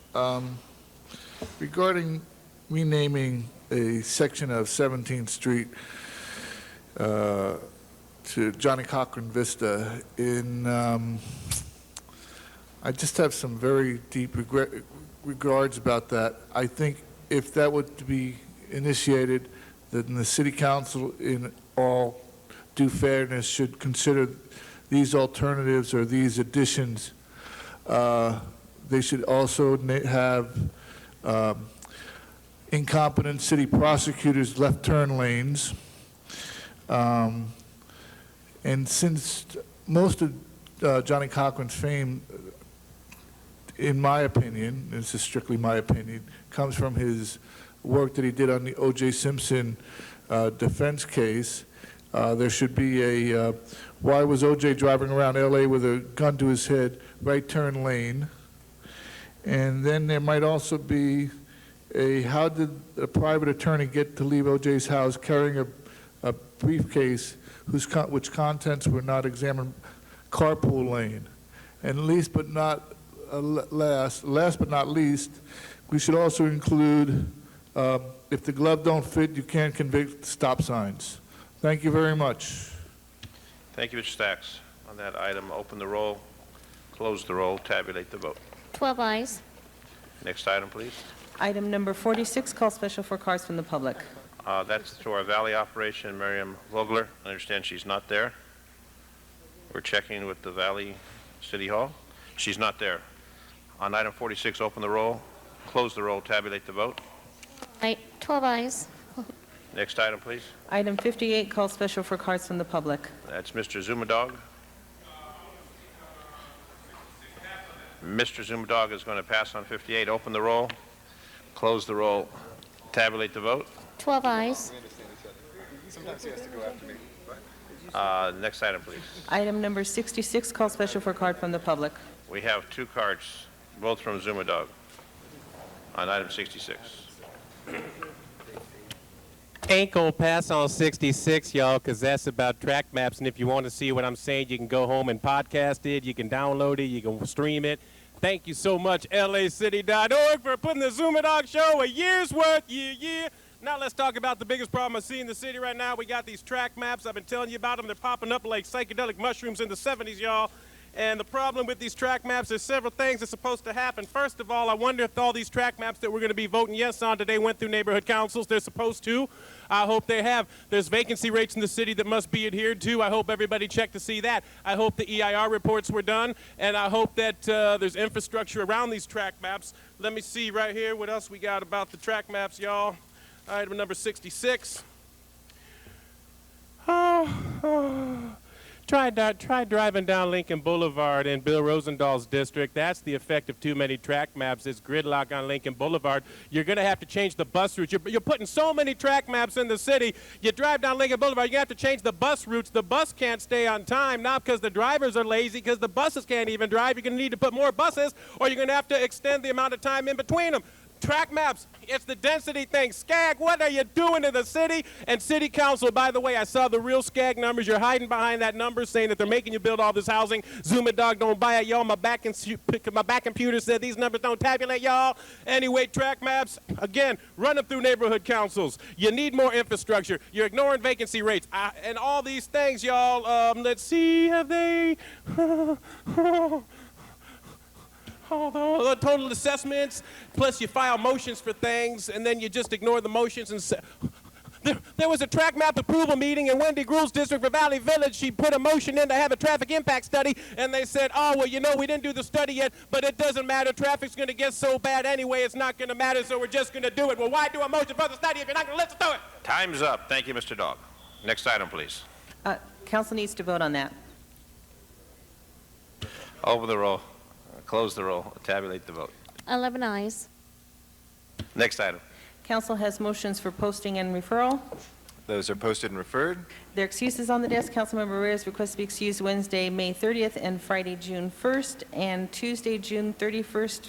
That's for personal business. The other two are for city business, and those all meet council policy. All right, those excuses are granted. Councilmember Rosendahl requests to be excused Friday, June 15th, for city business. That meets council policy. Mr. Rosendahl is excused. Council President Garcetti requests to be excused Tuesday, May 22nd, to leave at noon, and Tuesday, May 15th, to leave at noon for city business. Those meet council policy. All right, that excuse is granted. Councilmember Weezer requests to be excused Wednesday, May 16th, and Friday, June 1st, for city business. Those meet council policy. That excuse is also granted. Councilmember Rosendahl requests to be excused Wednesday, May 30th, for personal business. That meets council policy. That excuse is granted. And Councilmember Han requests to be excused Tuesday, May 22nd for city business that meets council policy. Councilwoman Han is excused. And that clears the desk, Mr. President. Okay, announcements, colleagues. Just let me reiterate to residents. Sorry, we do have a closed session. We have a closed session item, so we'll come back for announcements, folks. The clerk fooled us. Sorry, it's a reject? Somebody want to move it? All right. Mr. Parks moves. Mr. Zine seconds. If nobody wishes to go into closed session, anybody object to holding the vote in open session? If not, we'll go ahead, open the roll, close the roll, and tabulate the vote. 11 ayes. All right. That rejection is accepted. Now is the time for announcements. Ms. Han? I just want to remind everybody, it was mentioned earlier in the meeting, but everyone's invited to come down to the waterfront in San Pedro on tomorrow, Saturday, all day and into the evening for art on the waterfront. Be a great opportunity to bring your family down there. A lot of great artists and food and music, and it's on the beautiful main channel of the Port of Los Angeles. Come on down. Not till September. We'll wait for that. Mr. Alarcon. I had previously announced that the Education and Neighborhood Council meeting would be on May 11th, particularly consider the motion I introduced relative to establishing the possibility Los Angeles City could establish charter schools. But I wanted to announce that we have rescheduled that issue to be heard at our June 5th community meeting at 9 a.m. in City Hall in room 1060. So for those who might have attended the May 11th meeting, that item will not be considered at that time. Thank you. Mr. Parks. Thank you, Mr. President. I'd like to announce that the West Angeles Community Development Corporation is offering 2 summer internships in the area of project manager and market analyst. And for anyone interested in that, they are asking that their resumes come in by June the 4th. Contact number is 323-751-3440. Also, on May the 26th, the 8th District is going to be involved with the SEMPRA to deal with an energy fair at the Jesse Brewer Park on Vermont and Exposition from 9:30 to 11:30. And certainly invite the public there. And then Lonnie, the Los Angeles Neighborhood Initiative, is having their 5th annual community forum on May the 17th, 8 to 2:30 at the Davidson Center at USC. And then finally, the LA Urban Policy Roundtable with Mr. Fari Hutchison is having a reception for His Excellency Bernardo Alvarez Herrera, the Venezuelan ambassador to the United States, on May the 11th, 6 to 7:30 in Lamert Park at Lucy Florence, 3351 West 43rd Street. Thank you. Again, to residents of Los Feliz who have been evacuated for the fires, we are allowing folks back into their homes for emergency needs, though the evacuation order still stands. Again, we want to thank the Los Angeles City firefighters, 300, as well as 150 firefighters from neighboring municipalities, from the county. We had all sorts of local cities who came to our mutual aid, and we really appreciate that as we continue to fight the fire in Griffith Park. Does anybody have any adjourning motions? If I could please ask everybody in council chambers to rise for adjourning motions.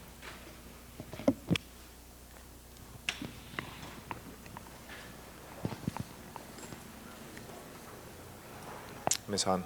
Thank you, Mr. President. I'd like us to adjourn today in the memory of the grandmother of my Assistant Chief Deputy Courtney Chesla Torres. Her grandmother passed away, Mary Sando, on May 2nd at the age of 84. Mary grew up in Saginaw, Michigan, and was raised on a farm with her 8 siblings. At the young age of 14, she left home to make it on her own, and she did. She met and married the love of her life, Harold, when she was 20. Hal passed away 2.5 years ago, leaving her brokenhearted. Together, they moved to California, raised 5 children, and built a very happy life full of family and love. While they will both be missed greatly, They have left behind a large and strong family, and their memory will live on. Mary is survived by her 5 children, Carol, Doug, Debbie, Mary Jo, and Kathy, and their spouses, her sisters, Martha and Hilda, and her brother Fred, as well as 10 grandchildren and 2 great-grandchildren. Her services are scheduled for this Saturday at 1 p.m. at Faith Lutheran Church in Vista. And I know Courtney loved her grandmother very, very much and took every opportunity she could to go and visit with her. She visited with her not too long ago, and I know her grandmother was lucky to have someone like Courtney as a granddaughter, and I know Courtney will miss her very much. Thank you, Ms. Hahn. Other adjourning motions, colleagues? If not, Madam Clerk, please call the roll. We will next be in session this Friday in 2 days. That is on the 11th of the month at 10 a.m. here in City Council chambers. We look forward to seeing you then. Thank you again to the firefighters who are out there, and we will see you on Friday. Have a good afternoon.